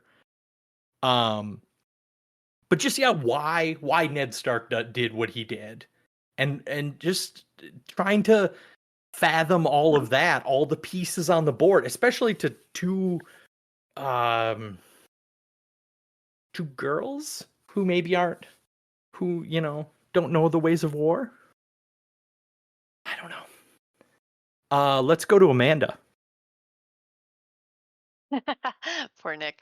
Honestly, that ties in with what I was gonna say. Like for them, I would feel like John's questioned all his life why his father, being the most over and over again choosing honor, how could he possibly have had this mistake? Like this, it makes so much more sense to them. Their father didn't. He didn't sire a bastard. He did this to protect John, to protect for Lyanna. And the only question there is being why Lyanna and Rhaegar apparently didn't tell anyone in the first place. But I mean, they knew Robert would almost certainly have killed any Targaryen he could have found. Like it has a sense in it, and it justifies their father for having that one stain on his honor. He didn't actually have that stain. Like, go ahead, Nick. I was just thinking in the back of my mind, like when Lyanna's laying there, because we've seen this flashback through Bran, she just says, "Protect him. Promise me you'll protect him." Like she never says, "Pretend he's yours, Ned." Like Ned just comes up with that lie on his own, and I just had this really funny interplay in my head where he comes back with this baby, or young kid at the time. Whenever he gets back to Winterfell, and Catelyn's like, "Who's that?" and he just panics. I slept with someone. Like it just comes out of nowhere, and that's the lie that he perpetrates for 18 years. Just made me chuckle in the back of my head. Yeah, I think that I wanted to really quick too disagree with Tyler's disagreeing with me on premise alone. But the first thing that Sansa, she does seem distraught when she's talking to Tyrion on the ramparts, but the first thing she says is, "What if there's somebody better?" Like I think she is sitting there staring at Dany flying off, contemplating like how Dany's not the best person. It should be Jon. Jon is better. We love Jon. Jon has Stark. He has Northerner in his blood. We love him. Now with this new revelation, he has a strong claim to the throne. Like she's, like we just said, she's made of a stronger material. She's more aware of the world around her. She's not naive. I think she probably was struck and distraught. And I again love the fact that she says, "I swear I won't tell anybody," and talks about how important family and bond is important to everything, and then immediately turns around and tells Tyrion, who of course is going to tell it in Varys, and it just spreads like wildfire. But I don't know. I feel like that if there would be a reaction for it, it's that she's immediately scheming, not necessarily in a bad way, but just trying to work the angle to her favor. Dropping the magic there, Nick. Hot mic. Hot mic. All right. Let's see here. So Nick, I will turn it over. Oh, Gary, go ahead. You originally asked, long before Steven decided we needed a group question, if anyone else noticed that. And I also did notice that, like, it cut that out. And it was I feel like it was just a cheap trick. Like, there was so much, like, juice that could have been had there. And, like, such a good scene that they just cut out. Also to throw it to Bran of like, hey, before I say anything, you need to promise you'll keep my secret. Do you promise? Do you promise? Okay. And then he turns to Bran and said, "Okay, Bran, you can tell them." And I was like, hold the fuck on. Like, if you have to tell this story, you don't let Bran tell this story. You tell the story yourself. You peel the onion back gently. Like, you don't let Bran tell the friggin' story. Anyway, would you let Bran tell this story? I guess, Nick. I'll ask others. Do you think you would want to let Bran tell the story? No, I also thought that was a good throwaway too, because just as much as I'm curious, like Steven said, to hear how it was received, I'm curious how Bran, Mr. Congeniality now, would tell that story. Like zero flourishes, right? It's just like, it's your choice. I'm really racked with stress and guilt, and I don't know. And all right, Bran, you tell them. I imagine Bran was just like, they turn around and look at him, and Bran goes, "He's Aegon Targaryen. of his name. Like just flat out, just throw, like there's no like preamble or any interesting flourish to it. He's just like he's actually Targaryen. He just throws it out there. No Yeah, exactly. backstory, no lead up. Flat on its face as it is, and that's Arya like, yeah, whatever. That's the That's laugh why and chuckle Sansa's she in gives. shock because she didn't get any details, and she's like, seriously. Yeah, she's like, what, how, what? Do you have a claim to the throne then? And then that's where everything spirals out. So it's both. Again, both can be true. That's that interplay exchange in the Godswood where Arya starts off with a comment saying, John, you're right. We needed her. We needed her dragons. I'm glad that you bowed and bent the knee to her. But then immediately turns around and says, we don't like your queen. Like, you can have, and Sansa looks at Arya like, what? How can you say that we needed her dragon? Like, of course you needed her dragons. Shut up, Sansa. You can have two opposing viewpoints and they not be mutually exclusive. You can be in both camps, which is what Arya, who is the pragmatic, sensible one between the two of them, has. John is on the far naive side of the spectrum, where he wants everyone to get together and we can make this work and I can bend the knee and my family will still love you. Well, they won't. And you have Sansa, who is black and white now, hardcore steel, sensibility, pragmatism. Arya's got both. She understands why John is doing what he's doing and the emotional side of it, but also understands the realistic side that the North will never accept Dany as a foreigner. And this is the hard truth we have to come to agreement with, that we don't have an answer, but what you're proposing won't work, so we need a different solution.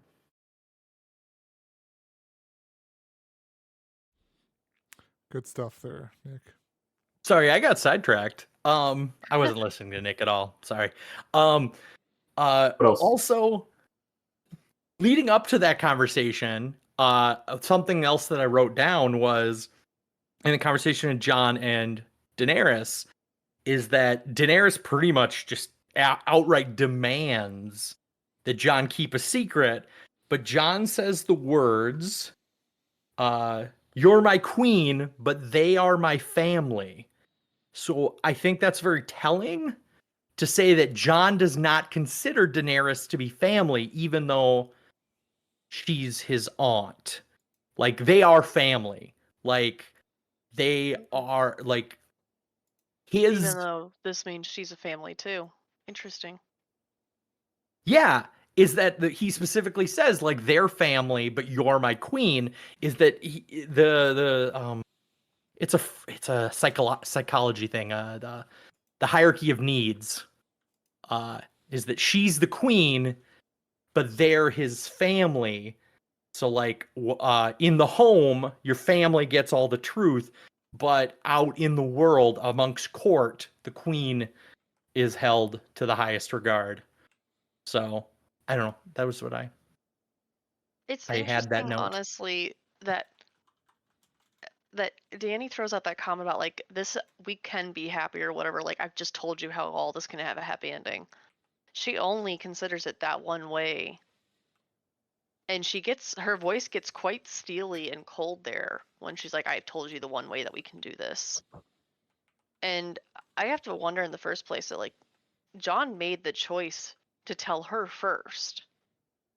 He didn't choose to tell his sisters first. Like, he could have kept it to himself if he didn't ever want it out there, but he chose to tell Dany first. Go ahead, Nick. I feel like a very wise person once said that love is the death of duty, and duty is the death of love. Oh, You said duty. Said it twice. So did you. Well, it's my duty to say duty. It's his duty to point it out. it is Gary's honorable duty to point out the word duty in every conversation. Duty, duty, duty, duty. All right. Nick, did you have anything else that you wanted to, or I guess, did you have anything to go off of here? I don't think we've started with you or gotten to you. Let's see here. From the beginning, I love the music and that opening pyre scene, and then every time Jon has a speech, it's like you want to go to war. Like, it's the greatest line that he utters. For as long as men draw breath, it is our honor and our privilege to keep their memory for those who come after them and those who come after them. Like, it's just this really cool line about a eulogy to the sacrifice that the people who died made. I thought that was really cool. And then Tyler, you mentioned the music, so that was pretty sweet. Real quick, can I I did just have a quick question. Oh yeah, go. I was going to say, just riffing off of that a little bit, I think that's a great observation, because one of the, in wartime, especially when after great loss, it's one of the history and time honored classics is a eulogy to keep the people going. And that's where you get during the second Peloponnesian War, I should say, the oh my gosh, I'm going to forget his name. But one of Ulysses S. Grant. Yes, Ulysses S. Grant eulogy. The inventor of Monopoly. There's a great eulogy in Athens, and I'm going to forget the guy who gave it, and that's sad, but that is attributed as one of the reasons why Athens was able to go on for so long in the first parts of that war. Was such a good eulogy that it roused all the Athenians to continue, and that's, I think, something that I think John is able to do as well. You mentioned Peloponnesian. I do not know that reference, but more contemporary, Abraham Lincoln's Gettysburg Address was a commemoration of all the people who died at the Battle of Gettysburg. That is true. Yay, history. Beat you to it, Gary. I had that somber note, and then also I had highlighted the interesting ambiance in everybody who started off at the gathering, at the feast, at the tables, was very quiet and somber. And then, like, towards the end of that scene, got raucous and rowdy. And I thought that was really interesting, how everybody started off trying to have this sense of solemnness. But by the end, like, you could tell everybody was thankful to be alive. And there's this sense that, well, we mentioned earlier how the Hound kind of scolds Gendry that, the bodies you can still smell burning. And that's where your head is at. When he says, like, where's Arya? Where's Arya? But he mentions at the end of that interchange too, he said, they're dead and we're not. Like, there's a sense of thankfulness, and that it's their duty not only to remember those who have died, hail the victorious dead, Lord of the Rings reference, point for Nick against Gary, but also that, it's also your duty to go on and live. Like, that's what the people who passed away wanted you to fight for, the chance that you would go and enjoy your life. So I had that note in there. When they had the pyre scene too, Dany whispers something to Jorah. I stopped it and I rewound it at first to see if I could read her lips, because it just says on the subtitles, speaks indistinctly. Just curious side conjecture. What do you think her final words to Jorah were? I'm sorry. I care about you. I did wonder that too. Like, I had the subtitles on and it just said inaudible whispering, and I was like, I could not honestly think, because it was longer than like 3 words, so it wasn't like I love you or I'll never forget you. Like, it was a sentence or two. Mm-hmm. I love you like the father I never had.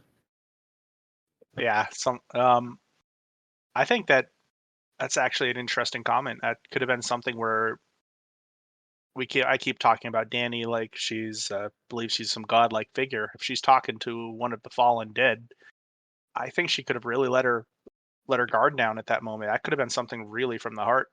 I don't know. We've seen Jorah since episode 1, season 1, right? Where he's at her side at her wedding. And so there's a whole lot where I think her final words could have been really poetic or something really heartfelt, but they chose to leave it, like we said earlier, up to our own imaginations as far as what she says. And it struck me as interesting. And then also I noted how Sansa leaves the Stark pin on Theon as a final way to say the last of the Starks. Even though we didn't see a Stark die in this battle, we kind of did. We talked about a lot of the points I had otherwise.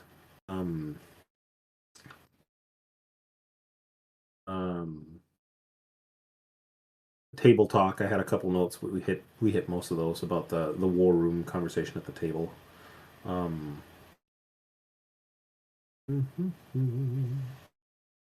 Maybe a question for you on that. Ooh. Oh, go for it. I found a point I want to say afterwards. You're good. I was going to say a question for you on that, Nick. Do you feel like on the War Room talks, because there are two of them that happen, do you think there is there's a difference between both War Room talks before the battle in the naval defeat, the disaster, I should say, and after the naval disaster?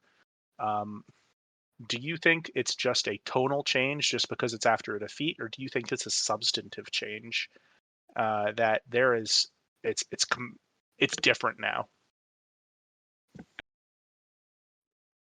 Oh, it's I'd say definitely substantive change. I had a comment later on when Rhaegal does go down.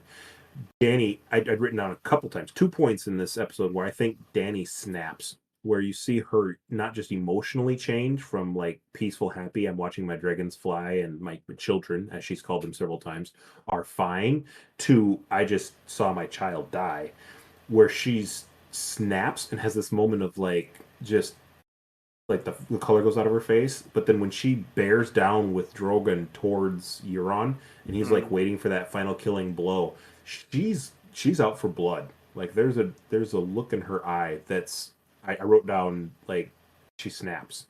There's something different about her. It's not just a tonal change.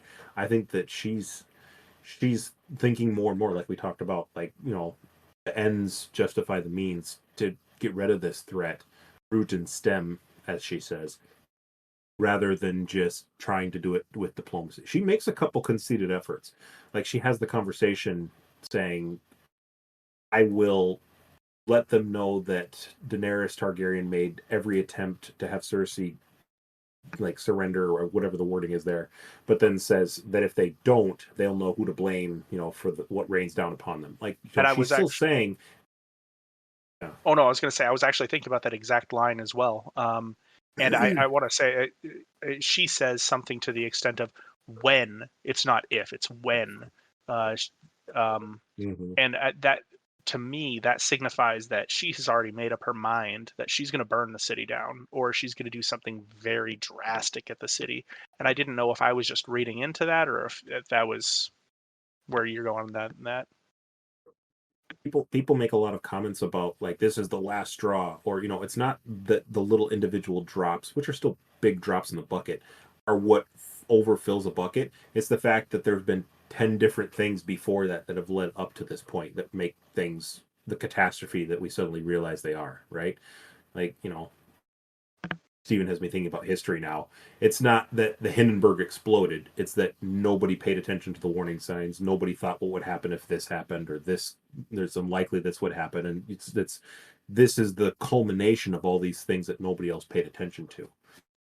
Dany getting this emotionally rattled is the culmination of she's already lost a dragon. Now she's lost two. She's lost 3 sets of fleets. Now she's, you know, being attacked on multiple fronts. And it's this culmination of no matter what she does, whatever she does according to what her advisors tell her she should do, her distinction, she's losing. If she does it the way she wants to do it, she'll get the results she wants. And I think that will take her down a terrible course. He grieves strangely for the dragons too, honestly. Like when she loses like people in her life, you see her shed tears for it or grieve, and everyone grieves in different ways, but it's weird about the dragons. Every time she's like, it feels like it's more of a snap and instead of a like she's it's a strange grief compared to the others. It's more of a she lost something rather than she lost a presence or a child. I don't know. I mean, outside of the obvious military weakness of being at sea altogether, but also I felt like her losing the dragon was a very quick plot point in the episode. It felt like the last time she lost a dragon, there was lots of talky about how, you know, she was shattered. And in this, I don't think that the dragon is mentioned again the rest of the episode. I think she gets numb to some of these events. Like the more and more it happens, you just see her, like she gets enraged. Like I said, she bears down on Euron's fleet, and then we can get back to it, but at the end, when Missandei meets her end, she just turns and walks away. There's this numbness to like I said, one more drop in the bucket. This is just making me think all the more I need to do, like Steven said, something drastic, and that or she's thinking that. I hope it doesn't come to that, but that's what her mind seems to be. The point Tyler was throwing it to me if I had any other comments too. Sir Bronn of the Blackwater meeting the Lannisters at the inn. Ah, Awesome interchange. Awesome scene. I love that Bronn holds up to his threats. Like he sits down and he's, Tyrion's talking his mouth off like he does. Yeah, and Bronn says, "If you speak one more word, I'm gonna belt you." And Tyrion mouths off, and bam, he just tries to break his nose. And then Jaime is saying he won't shoot it, and he looses a bolt right by his head. Like Bronn is at wit's end. I love that interchange, not just because Bronn lives up to his threats, but I wrote down that he. How did I write it? He deduces the odds aloud, and you can hear him talking about what's better than this. Like, if you will pay me off, it's no good if you're dead. What can you offer me that's better than Riverrun? And Tyrion says Highgarden, and it's a legit offer. Like, we've seen how grand Highgarden can be and how much money there is, even if a lot of it's been looted and the fields have been pillaged by the Lannister army. Bronn knows how great that would be, and they offer and dangle in front of him, Lord Paramount of the Reach. And you can see the enticement there, and even the fact that Jaime defends it against Tyrion's offer and says a cutthroat will never have Highgarden. You know that is something then worth having. Like, it's not just idle offerings, and Tyrion would not just offer unless he meant it. So I think it's a solid play, and I like that Bronn considers it. Like, Bronn isn't just emotionally filled with hate like Cersei is, and he isn't naive like maybe Jon is. Bronn's a legitimate force because he brings so much expertise and streetwise wisdom. Like, he's not an intelligent person like maybe a Maester, but there's a lot of wisdom with Bronn. So I think he's a really cool character in general. Also, I think he just realizes that he lived well, but he never got what he was promised. He got a genie's wish of what he was promised, like the important things were in the details of, like, oh well, you're gonna marry you to this lord, but you're not we're not marrying you to the lady who's going to inherit the castle. We're marrying you off to her younger sister. Like, he went to go help Jaime's daughter, and then he apparently came back and he lost everything. Like, he just seems to never be winning, and I think he's, as you said, he's just a wit's end of, like, being promised things and people like reneging on the promise. So at this point, Cersei is, hasn't betrayed him yet. Like, the other two brothers are kind of iffy, but Cersei just is a wild card, and she, like, I assume it's known that she blew up the Sept of Baelor, like, in, intellectual circles. So, like, she's not someone who F's around. Right. And she will do anything for power, including promoting a cutthroat to be the Lord of Riverrun. So, and it's similar to the Gendry, promoting somebody so they can't turn against you later. Like, it's a similar play. You're taking a piece off the board and making them loyal to you. I will say I don't think that he is at wit's end in general. I think he's at wit's end with Lannisters, because we're talking about all these promises that have been made and not kept. Who has made every single promise and not kept it? It has been Lannisters, and I think that's why in the end as well, they're like, well, we need a seasoned battle commander out there, and he's like, nah, fuck you guys, I'm out. I'll find you he said, I'm done afterwards with when you're wars. alive. Yeah. I had. Sorry. Go ahead. Did Tywin break his promises? Tywin Tywin said he'd give him a castle, or maybe it was Cersei, and just kind of let him have a castle. But like you said, yeah, it was like he wanted to say her name was like Aloris something. Mhm. Something is Dolores Lolly- or something, whatever. Yeah, Lolly Lolly's- Stokeworth. Wallace Stokeworth. Yes, 10 points to Amanda. Wallace Stokeworth, and yeah, like you said, it's like the daughter who's going to inherit it at some point if the older sister dies beforehand or something. Mhm. So let's. Sorry, go ahead. No, I was just gonna say he's always anything- promised the monkey's paw is what it's been promised. Sorry, continue. Another solid reference. So there's that exchange that I had. I had written down Sansa breaks her promise, and then right away Tyrion we see later is talking to Varys, and so everybody's telling the secret. Sam and Gilly are expecting. Woohoo! They're gonna name it John. I hope it's a girl. Ghost is a good boy. Biggest tragedy in the whole episode. Doesn't get petted. John is a terrible person. I lost my ear for you, John. Will you come over and give me lovin'? Stay.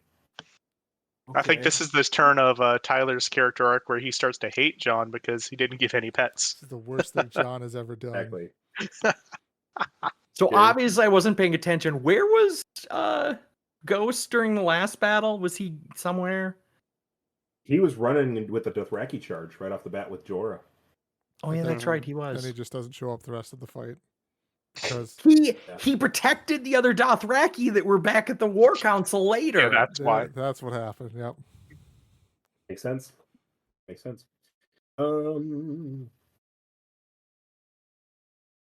Yeah, I had the Tyrion conversation we talked about on the boat, where Tyrion and Varys have several conversations where they start you see Varys slipping away from Dany. Some of the conversation we talked about earlier that Stephen had commented about her inner circle kind of backing away from her. He mentions he's watching her mental stability or something. I forget how he words it, but it's this awareness that she's maybe not the best choice. And then later he actually comes forward and talks to Dany. Varys says, "I would tell you if you ever make a mistake to your face," and says, "This is a mistake," and comments, "Do not become the thing that you have always struggled to defeat," which I thought was a very pointed comment about her father. Is how I took it. Inner demons. I thought it was interesting on Nick's point about how Varys is slipping away, and that it's always been very clear that Varys's first priority is the realm. And it's just like, how long has Varys been around Jon? And I think in such a short period of time, Varys could tell that Jon was the leader the kingdom needed. And he just kept on seeing flaws in Dany and kept on seeing like all the upside of Jon. So for him, he hasn't seen anything in Jon yet in a short period of time that's made him go like, oh, he was a bad leader. Like, I don't know. Nick?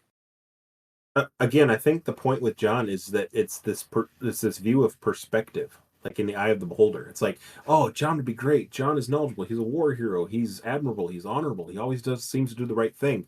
But it's the crux of he's a bastard. He comes from bad lineage. We can't put him up on a pedestal. And then hearing this one linchpin comment that he is actually in line for the throne and comes from noble stock, it's like, and everything else fits. Like, it just works. Like, you want to believe it, whether you even vet that as a true statement or not. And so I think that the conspiracy theory behind it is people. I don't think people are hating Dany at this point. But from some of the conversation we've had earlier, I think people are already putting Jon, once they hear, like they want to, and hearing this spreading comment about his birth, people are already jumping him up ahead of Dany in this conversation. Amanda. Varys, you're right, has always been like we didn't know for the first couple seasons what he was up. We didn't know if he was a big bad evil guy or what. Now we understand more that he's been putting the realm first, but Chaotic he, neutral. yeah, very chaotic neutral. But I gotta question his research because the first season, it seemed like he was trying to put Viserys on the throne, and then it kind of fell by the wayside. Then he started going to Daenerys. It's like his research is flawed though. Like he doesn't get all the details that he's wanting about somebody until the end. He's like, oh well, maybe there might be something else. But I feel do like think he's that Nick's got a point that one point about John, like you can see in Varys' face that he's like, this we could make this work. That's what could sell the rest of the kingdom. And he even does point out the fact that the fact that John is male is going to sit a lot better with a lot of people in the kingdom. also, I guess, on Varys, like it's was he had a I think his role has changed because he used to be the Master of Whispers, and now he's just he's another vagabond following the Queen. So now he's just a master of human nature. Like he's been a nobody and he's been a lord, so he kind of sort of just fades into the background and he gets to really see how people interact, and he's a master of human behavior. That's, I think, what his role is, and that's how he sees himself, as like, how do we be a great salesman for the new queen, for the common people, because he was a common person for most of his life. Nick? I really like that title of Master of Human Nature. Tyrion, towards the end of the episode, points out, how many kings have you been beholden to? Because he seems to jump around a lot.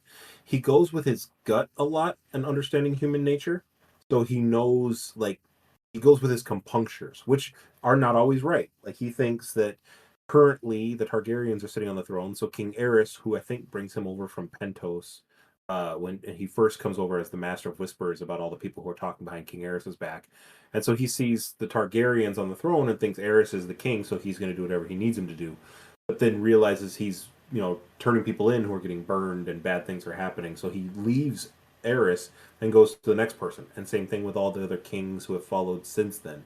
So hearing and hoping, he was the one, remember, who brought Tyrion over to Pentos and over to go meet in not old Valeria, Valentis, to go meet Dany. Like, he's the one who's trumping her up to Tyrion in the first place, of why Tyrion should stop drinking himself to death and go meet her.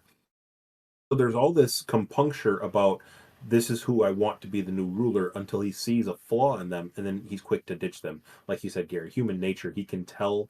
I think he's got, well, just like we're saying, we're seeing a change in Dany. Seemingly so for the worse. We just hope it doesn't get to that worse point where she does do something stupid. And I think that it highlights that Varys just seems to be ahead of the game, whereas Tyrion is saying things like, I believe in her, we will help her, we can corral her worst impulses. Like, that alone says he acknowledges she has bad impulses, right? He sees them there. The comment earlier about, please don't provoke her, that's not good for your family. He's afraid of her. He knows what she has done, not will do, could do, has done. And so I think that it shows a lot that Varys is already saying, if she's not the right person, we need to about face and find somebody better. Quick follow-up question, Nick. Was Varys a co-conspirator in Joffrey's death? I can't remember if he was in the list of co-conspirators. No.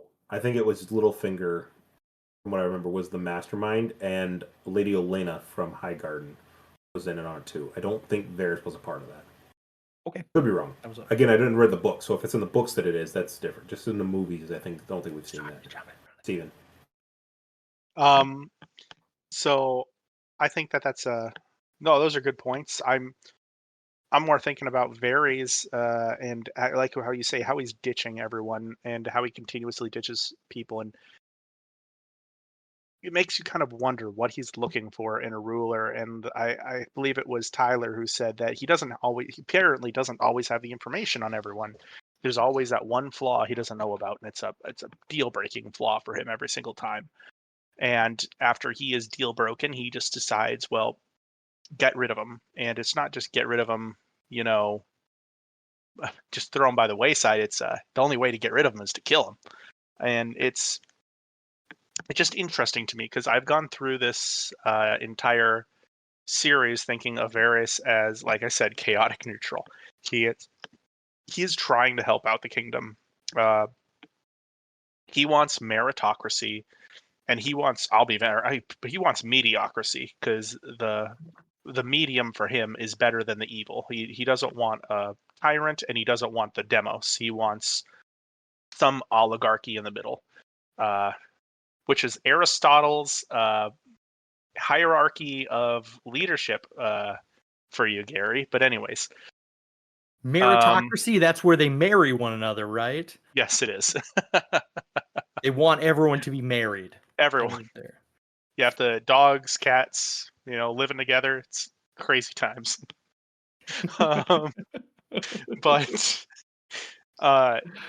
it makes me wonder about if he isn't a major. It's strange. He doesn't see himself as a major issue, but he is a major issue because, like what Nick said, you have to accept a ruler is going to have some faults. All humans have faults. There's no way everyone doesn't have a fault.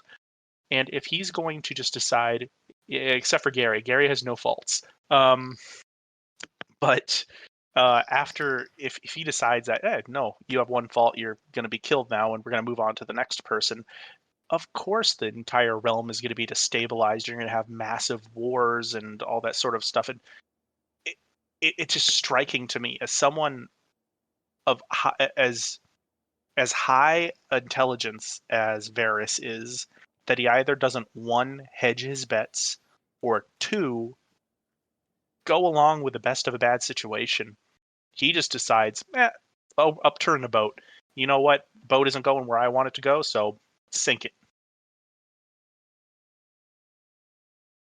Want me to keep going? Not really, but you can.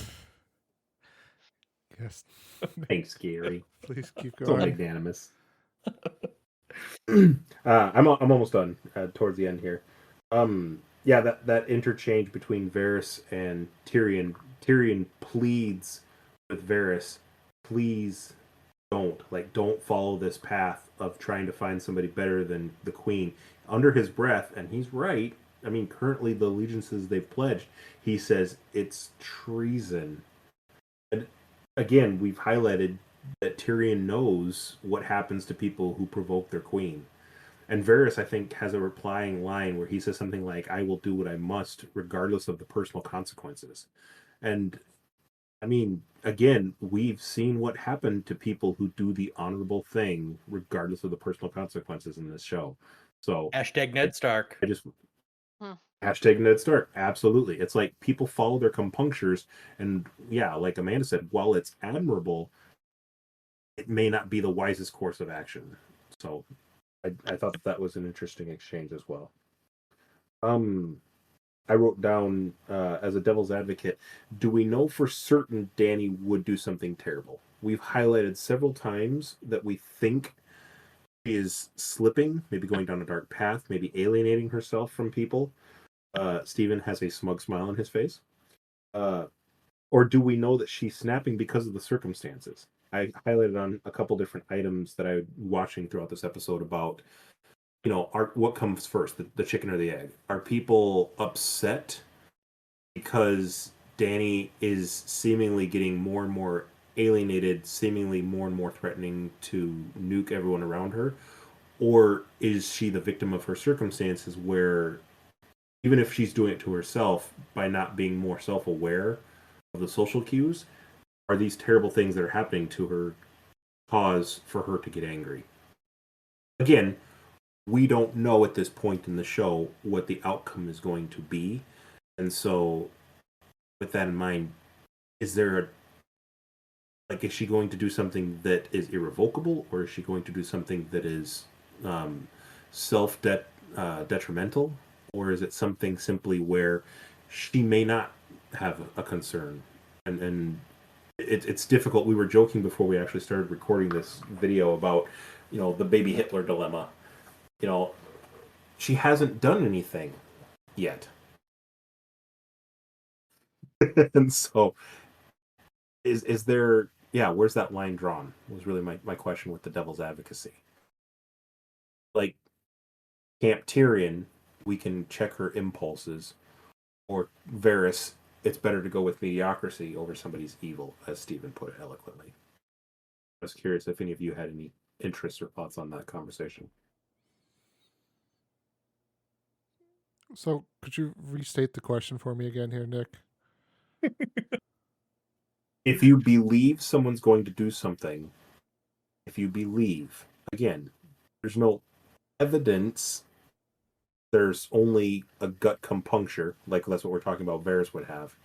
Is it better to intercede before something bad happens? Or do you hope for the best and plan for the worst?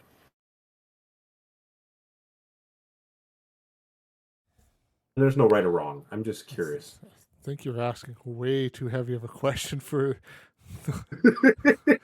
our 12:30 at night. Our backwater podcast here. So you're when you right. contemplate human existence and the nature of the human psyche. Like, I think this boils down That's to fine. a lot of like what you've kind of covered there of Varys. Varys is so to back it up here too, Varys set up everything for, like Amanda had mentioned, Dany's brother to be the one to take over. Then he died. So Varys threw his horse behind Dany. And then now he's finding this one flaw and kind of being fixated on it instead of trying to help advise her out of these nasty habits that she has. And whether or not you can or can't advise somebody out of those habits, that's a conversation for a bunch of psychologists and psychiatrists to have here. But I think Varys seems like he's just too quick to turn on the fact that Dany has these negative flaws. I need to stop her, or I need to do something about it. It's like, I think it just goes back to my point there of like, do you really need to go to the extreme route to take care of this problem, Varys, or should you be talking more and trying to persuade her there are other options? Now, this set against the backdrop of the fact that Dany has now come to Westeros when she arrived at Westeros with the largest army basically Westeros had seen, that has now been decimated by 3 attacks to her navy, loss or misplaced calculation with the loss at Lannisport. Well, it wasn't really a loss at Lannisport, but Casterly Rock, sorry.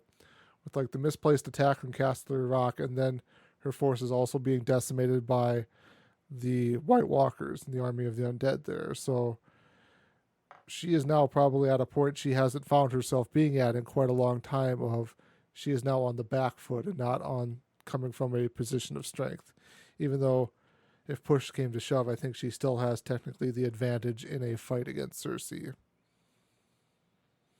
But should Varys intercede in such an extreme way? I don't think so. Again, I think there has to be something before the extreme option is deployed.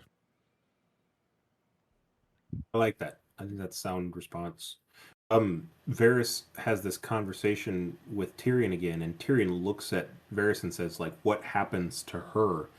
And Varys just kind of like stares back, like the intent, I guess, is like that they'd kill her or something. I don't know.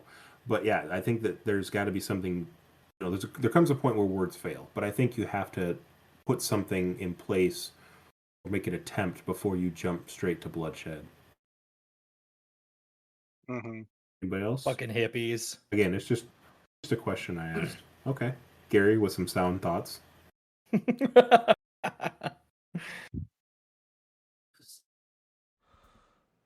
All right. Did you have anything else, Nick? I had one last thing on Jaime and Lady Brienne, and that was it, except for the last bit, which I'll pass off to somebody else. You want me to do the Lady Jaime and Brienne part? Go for it.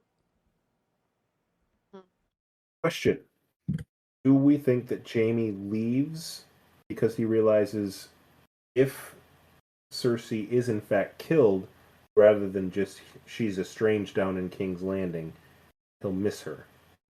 And if so, do you think he ever actually loved Brienne? Was it just feelings built up over a couple last seasons? I'll go first. I feel like Brienne is his aspirational wife, whereas Ooh. Cersei is his fallback Sister. plan. His Comfort. comfort is what he truly is.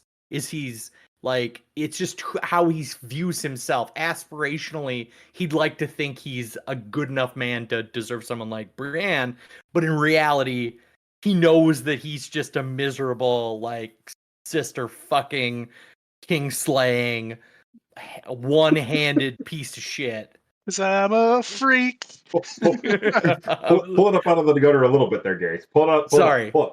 Anyway, that's all I got. Amanda. She's hateful, and so am I. I can get. Why are you cutting in front of Amanda? You asked a question. Let others answer the I'm agreeing question. with you. You have a board that says who agrees with you. I was giving you. Oh, Yeah, you've got to add to your board, Gary. You better put that on there. Goodness sakes, man. Gave you a wiffle ball per your request, and you bash it back in my face, Amanda. I'm losing my thought. That happens a lot when I'll I'm get right it. here, Nick. That happens a lot this time of night here. The words that came out of Gary's mouth were something that I would say, maybe not in that order, but the theme behind what Gary said is almost what I would say there of that. I also feel, though, that this is kind of like rewatching this a second time. I kind of had a second thought. My initial rewatch was like, well, and my initial rewatch and subsequent reading online was kind of like, well, everything that we just watched Jaime build up for the last 7 seasons was just kind of thrown right out the door.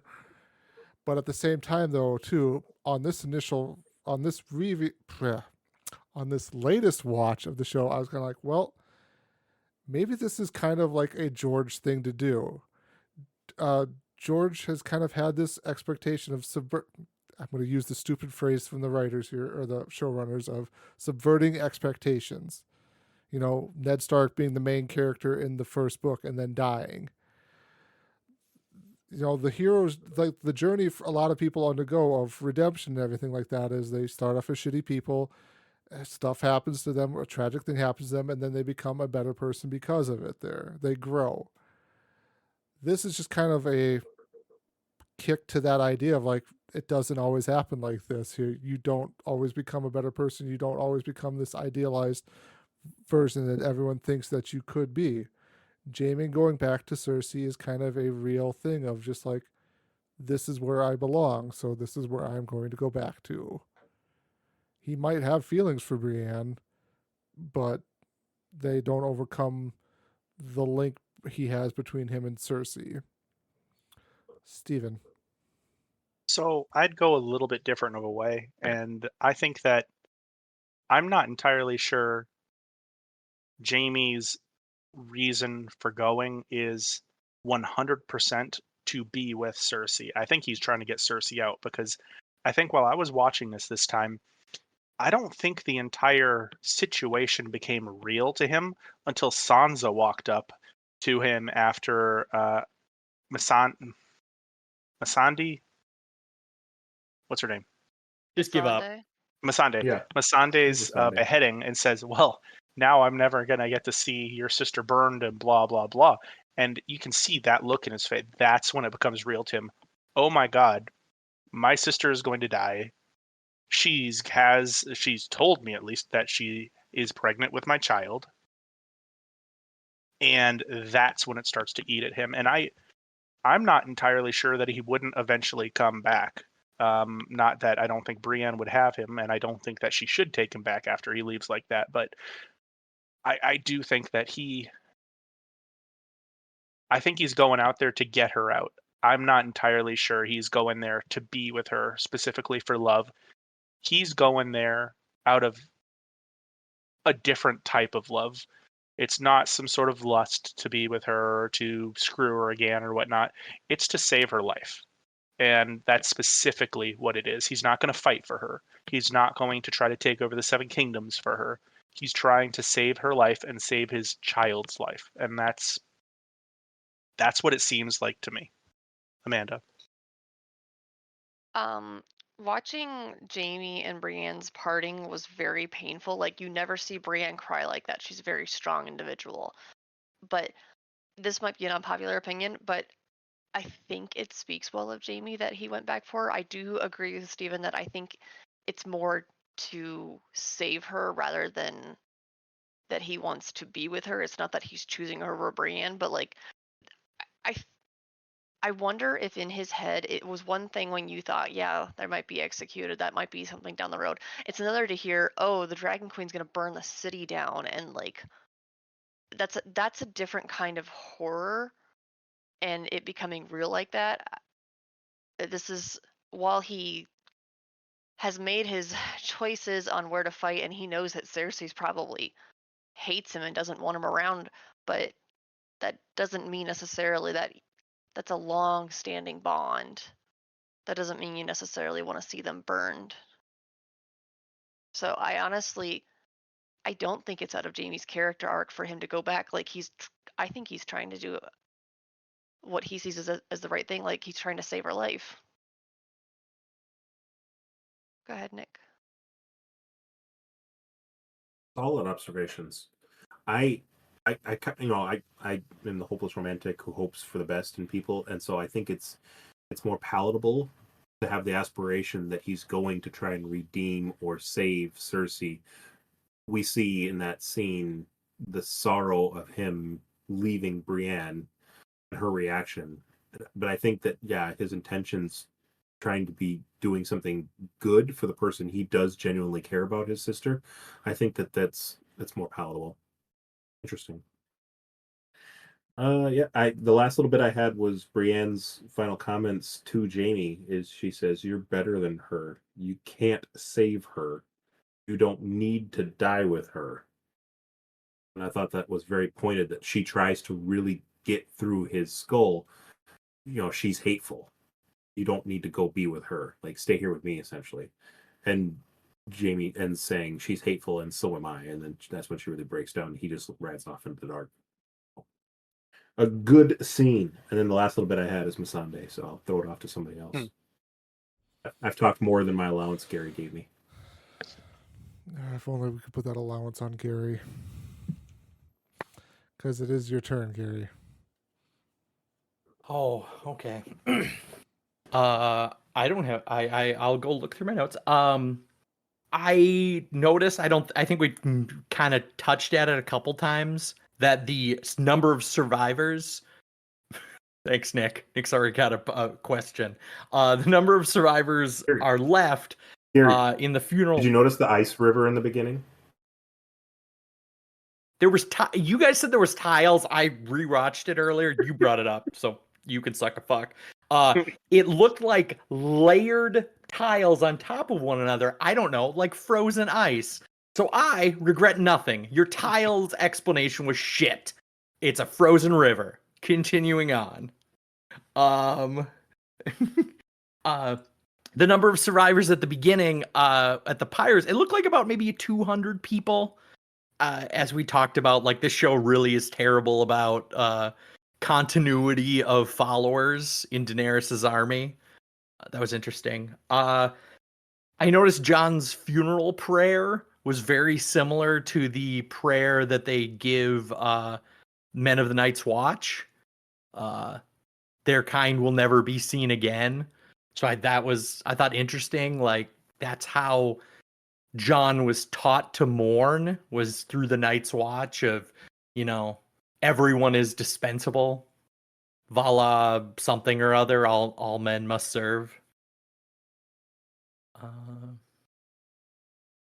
Similar to Nick's mention of Brienne and Jamie, I made a note of, like, I don't think this was needed at all. Like, I thought this was 100% B plot line that could have been completely taken out of the episode, You could have taken all those scenes completely out of the episode. You would have lost nothing. Like, I didn't think it was needed. It's supposed to be like a character building thing for Jaime, but you could have just completely taken it out and just left it as Brienne was in love with Jaime, and it was a love that could never be. Done. End of story. I did note that, I think it's been mentioned, Cersei, the others in Daenerys' war council's goal is to remove Cersei, and Daenerys' plan was just to destroy King's Landing. And her descent into madness. And yeah, that's all I have. Missandei's last words were burn. Dracarys, to be correct, and I think that's C- actually fire. episode. Anyways, so I think this probably leaves us to our last discussion here. Steven has been waiting on pins and needles all podcast to have his discussion. So Steven, Yeah. we turn the floor over to you and your wanton destruction. So, because I don't know how you want to call him, Danny's alliance, it was just stupid earlier and sent a fleet out and basically had they got ambushed and people died, but Missandei got captured and she got brought back to King's Landing. So Danny ends up marching to King's Landing, and to which the Queen brings out Missandei, and they have a talk and blah blah blah, and then they just behead Missandei like in front of everyone. And when that happens, you see something break in Danny, like absolutely just. You could hear the guitar string go bing, and you also see it in Grey Worm, who right behind her just snaps. And I am after watching that, it's just I don't know how anyone would not see what's coming, I guess. She's obviously now not just unhinged. She was unhinged before, as I have made many comments about. She has now snapped, and everyone could see it. I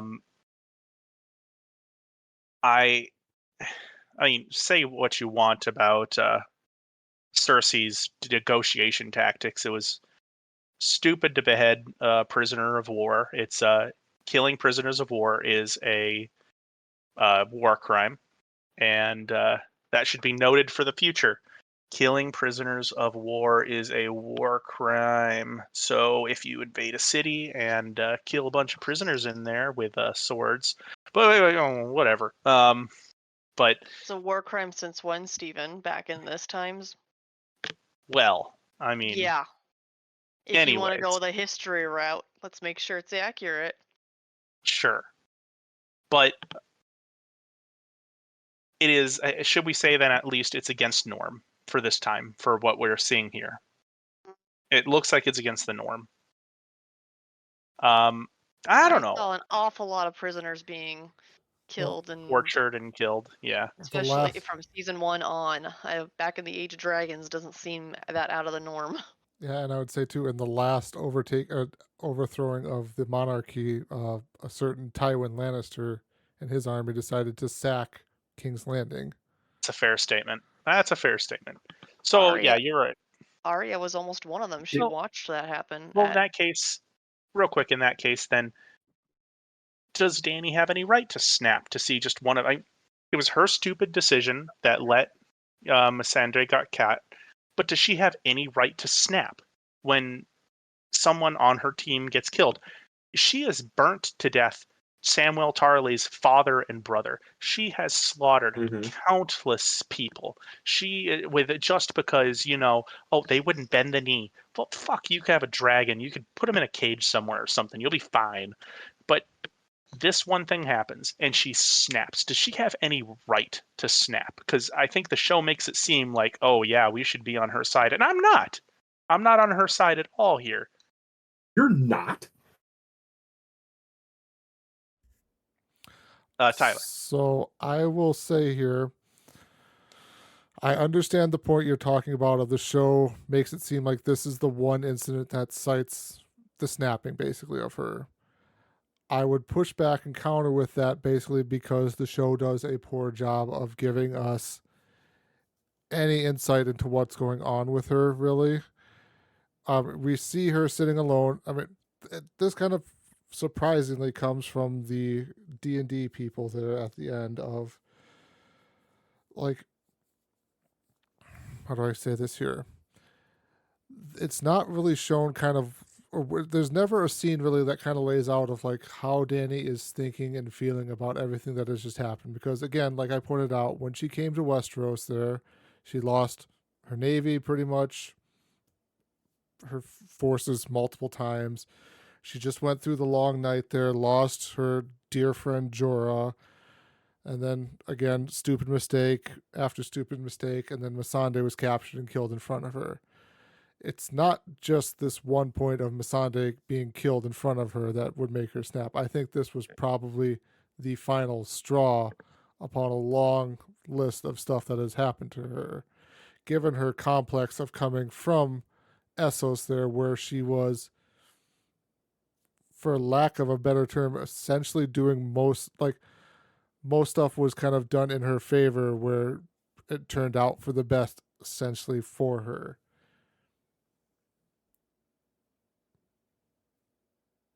Okay, I can kind of understand where you're coming from there. I just, when I'm looking at this, and everyone else can feel free to pitch in as well, but as Nick kills himself with a hatchet by mistake, Gary looked up at that, but I feel like it's unearned for her to snap at this personally. If she was gonna snap, oh sorry. No, I was gonna say I get the point that you're making though too, because again, this is a poor job from the show of showing us. But that's what we get. Well, it's what we get, but also too, it's, you can still say it's poor because now she snapped. Okay, so she snapped because her best friend basically was murdered in front of her. You can make Okay, that. I see what you're saying. You can I see make what you're that saying. narrow connection there, yeah. But it's like, Yeah, this is now the one inciting incident that makes her snap. It's like, no, there was still more to it than that. sure. And I guess I would counter that by saying I don't think this is entirely out of what I would see from Daenerys, out of character from that. I don't see it as just poor writing. Don't get me wrong, I do see it as poor writing as well. But I do see a mentally unbalanced figure that I've been hyping up as a mentally unbalanced figure through this entire podcast. Now coming to the edge and making a fairly arbitrary decision that she has made for others multiple times in the execution of someone who doesn't, surrender or give in too much to her, and making that the pivot point, and the show making it seem like I should feel bad that, like, yeah, I feel bad that Missandei died. She shouldn't have gone out like that. But making me feel like what comes next is going to be justified somehow, or that Daenerys and Grey Worm have some now grudge that they can take out, and I don't see that at all any more than I see Samwell Tarly now has the right to stick a dagger up through her head. I mean, that's not exactly where it's at. You decided I don't know. It's a little late, so I'm a little less coherent here. I apologize, but I see this as within Daenerys' character, and I also see this as bad writing. But I see this as something that everyone should have seen happen and gone, okay, so we need to either talk her back or do something. Maybe the assault on King's Landing isn't a good idea at this point in time. maybe she shouldn't have reign of command or something to that extent. Just it's not a great idea. Nick, you were going to say something? I was, but I'll defer to Amanda. She's got a point she can make. Personally, I don't think we've seen the consequences of this internal break yet, so I won't go there too much yet. I do know we've noted other things. I don't think the show's trying to make you feel bad for her because the show has not. That's something the show has been very good about, is that it shows you lots of different storylines and lots of different characters that you can feel sympathetic towards.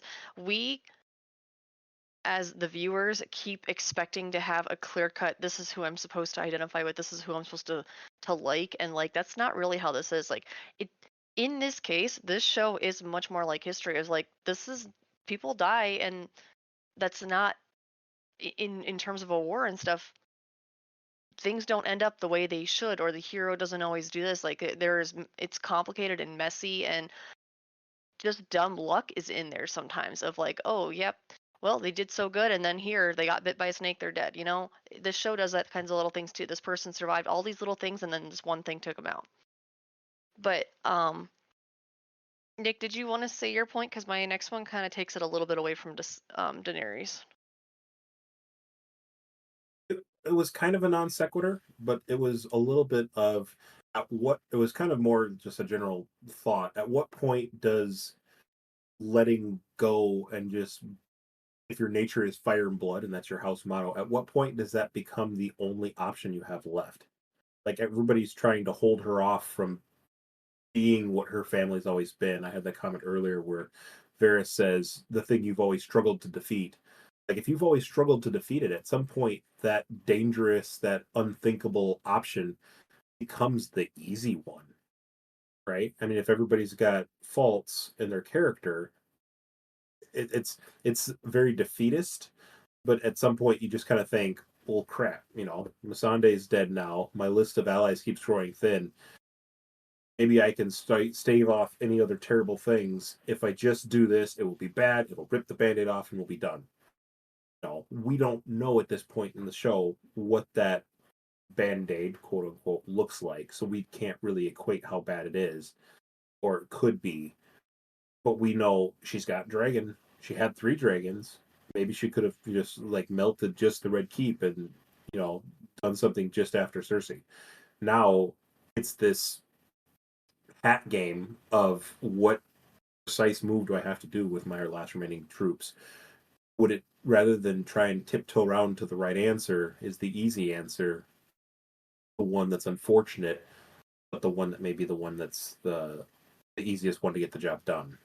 Again, in Dany's eyes, it's all about perspective in the eye of the beholder. It was kind of the thought I was brewing. The other thought I'd throw out there that Steven might actually agree with here, is that we've seen like Ned Stark's death way back when, Sansa, Arya, even Catelyn Stark's and Rob's reactions to it, like something broke in each of them too. But Absolutely. they had time to heal from it or to move on or to grow into something else. Also, they did not have any power to do a damn thing about it at the time. Rob possibly had the most, and he had already called his banners and tried marching down. So there's a different heady power when you have the means to do something about it, when you see that kind of thing happening. I will say too, I think your first point too, Amanda, was really hitting it on the head as well. Of they had time to process it. Dany has basically now, since she got here, and again, the passage of time in this show is in flux every episode here. Dany hasn't had probably much, well, at least taking it from the long night going forward to where we're at now. We're going to assume it hasn't been too long. Again, I don't know how long it could have been. I'm going to say 2 weeks here, since then the show makes it feel like it's not been that long of time has passed since the end of the long night here and to where they are outside of the gates of King's Landing, which surprisingly has gotten a little bit more arid than we've seen before in the past. I wonder why. but she hasn't had time to sit down and process all of the stuff that has happened to her, the grief of losing Jorah, her armies, and everything like that. Real quick before you go, I will just say that the show does do us a great disservice about not giving us any hint about what the timeline is, because you're going from Winterfell all the way to Dragonstone, have a battle at Dragonstone, go back onto the continent, walk down to King's Landing.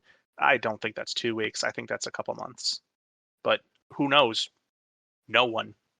Dragonstone and King's Landing are like within a day's sail of each other, but they're definitely like a month away from Winterfell, that's for sure. Right. Did we confirm that with the death of the Night King that the winter ended, or is it still the winter is coming? Like Show doesn't I make any. Show does I not am make any unclear. note. It's still there. The show references like I think there's still a wintry storm coming because that's Tormund is talking about taking the rest of the wildlings back north of the wall once the winter storms have passed. But Right. fair enough. what is that, and is winter gone and stuff like that? We don't know. Their severity has probably lessened, but that's probably it. All right. Here's something else, Gary. Yeah. Okay. I did want to throw That's one fair. thing out there about Cersei. Just a little note. I questioned why she spared Tyrion, but not Missandei. She certainly doesn't care for him, and if she was worried for the consequences, then she wouldn't have executed Missandei. Because And Missandei is Tyrion- more important than Tyrion. I mean, the only thing I could possibly reason was that she knows that Tyrion is Daenerys' hand, and maybe like Tyrion has shown restraint with Cersei before. I mean, she doesn't usually think so, and she doesn't usually give him credit, but maybe she thinks in this case, like, to get her way. That's the only thing I can possibly reason, but it does not make sense to me. Like, she literally doesn't seem to care if she pisses off the Dragon Queen right there. So I don't know why she wouldn't just take both of them out, honestly. Though I do have to point out Tyrion was making a very heartfelt little speech of like, be there for save your children and save yourself, blah, blah, blah. And he said something about you're not only a monster, and I was like, well, there you're wrong, Tyrion. She's a monster. Loving her children was her only redeeming quality, and it is not enough by a long shot. Loving her children got her children killed. Yeah, like that was a only redeeming quality, and I like that they put that in the show, but it was not enough to say that she's not a monster. Seriously, and she's so smug. Full props to the actress. She does a beautiful job. That smug smile the whole time, even in the face of all of this. Which, granted, Danny is standing down there with like maybe 30 people around here. I would barely be scared too, if not for the dragon in the background. I do agree. I think that I hate Cersei. I hate Cersei so much, and the actress is 100% the reason that she plays her to a T. She's a fantastic actress.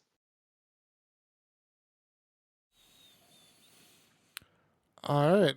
Well, Steven has now exercised his demon for this episode. I have not. Oh, yeah, I was about to say. Have not yet. For this episode, I have. Not. You've got to exercise the demon. Does anyone else have any final points to touch on? That's a no from Gary. Looks like Nick's gonna try and not kill himself with his own axe. Nothing from Amanda. Dracarys. The final thing is I didn't take too much out of the inside the episode stuff other than this is the episode where the famous Danny kind of forgot line came about, because Danny kind of apparently forgot that there was an Iron Fleet that could just magically be out there and shooting down dragons unlocked and ships. fast travel. Do they have a line saying Danny just forgot? Yeah, and one of the showrunners says Danny kind of forgot. I would highly recommend. Everyone else did too. Yeah. Like I've been saying here this whole season, I kind of recommend going to watch the inside the episode stuff because I don't hate myself that much. Recommend for the completely opposite reason of insight. Yeah. Yeah. Yeah. Danny often says, sorry, Gary, go ahead.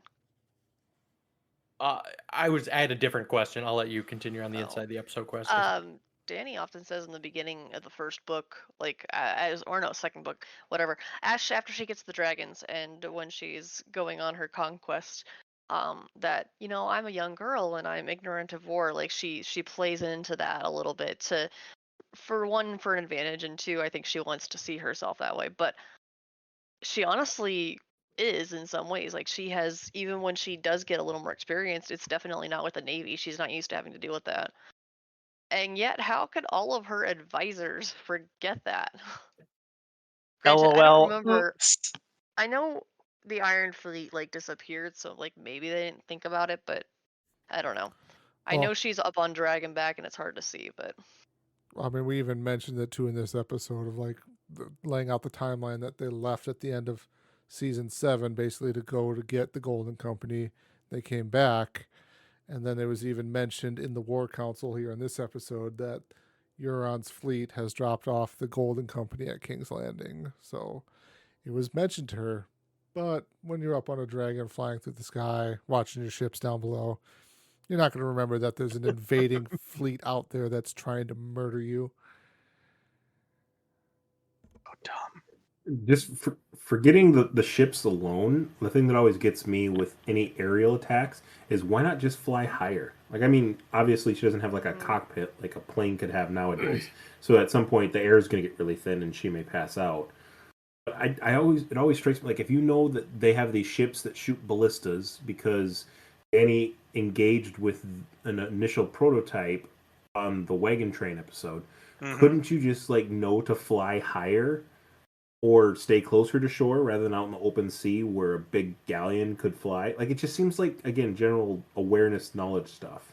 Never would have worked. They were AMRAAM heat-seeking dragon missiles. I'm sorry, it would have happened at any point. How else could he hit with a first fucking shot? Either he has Well, a the first laser one has the element of rangefinder. surprise. The First one the has an element element of surprise. the element of surprise and no guide as to where your ballista shot is going to go, unless he has been like, True. because he has They've to been range where practicing.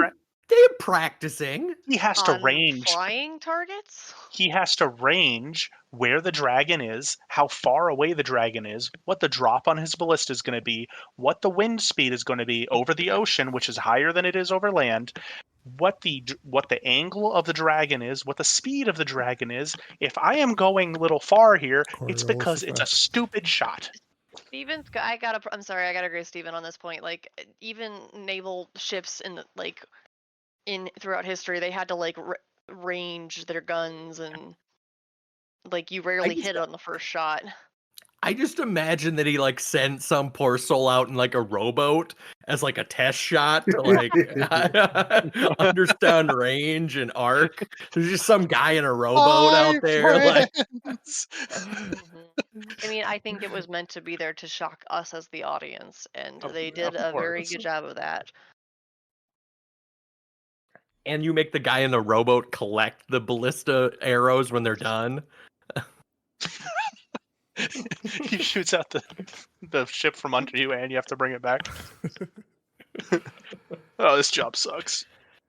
Alright, so I guess I have a bonus question. Maybe you already covered it. What do you think the meaning of Missandei's final words were? Was it just for Cersei? Was it just for herself? Do you think the assumption is Dany was supposed to hear it? Nick. Sorry. I remember Nick. it was Dracarys. I remember it was Dracarys, but I didn't remember how loudly it was said. She says Dracarys, but like the second half of it, they cut back to Dany's camp of like the 30 people standing out there, and you can hear it from Dany's perspective, like over their shoulder looking at the ramparts, and it said all in capital letters and subtitles with an exclamation mark behind it. So she doesn't just say it for herself. I mean, she's got brass that she probably would, but I think it was totally said for Dany's purpose. Dracarys, again, we were talking a little bit before that we started recording, that it means burn or fire or something of that sort. And I guess If it were if it were me and I knew I was about to die, I would tell them, not so much to get, vengeance from me, But like the last spiteful thing would be, like let it go. Let it go. Let it go. Hmm. Yeah. Just this kind of Dracarys. Like it's simple enough. Like not even Valar Morghulis or Valar Doharis. Like we're all have to die and I accept my fate. But I'm gonna go out fire and vengeance. Fire and blood. That's the house words. So I think that she said it for Dany's. Yeah, she totally said it for Dany there. Even the showrunners mentioned it kind of there at the end of like her saying it is kind of a call out to Dany to go out and light them up, basically, to somewhat paraphrase them too. Steven. Yeah, and I think when I watched it, what I got from it is I knew it means fire, but I guess I took from it that Missandre was saying continue the fight, basically. Keep going is how I interpreted it.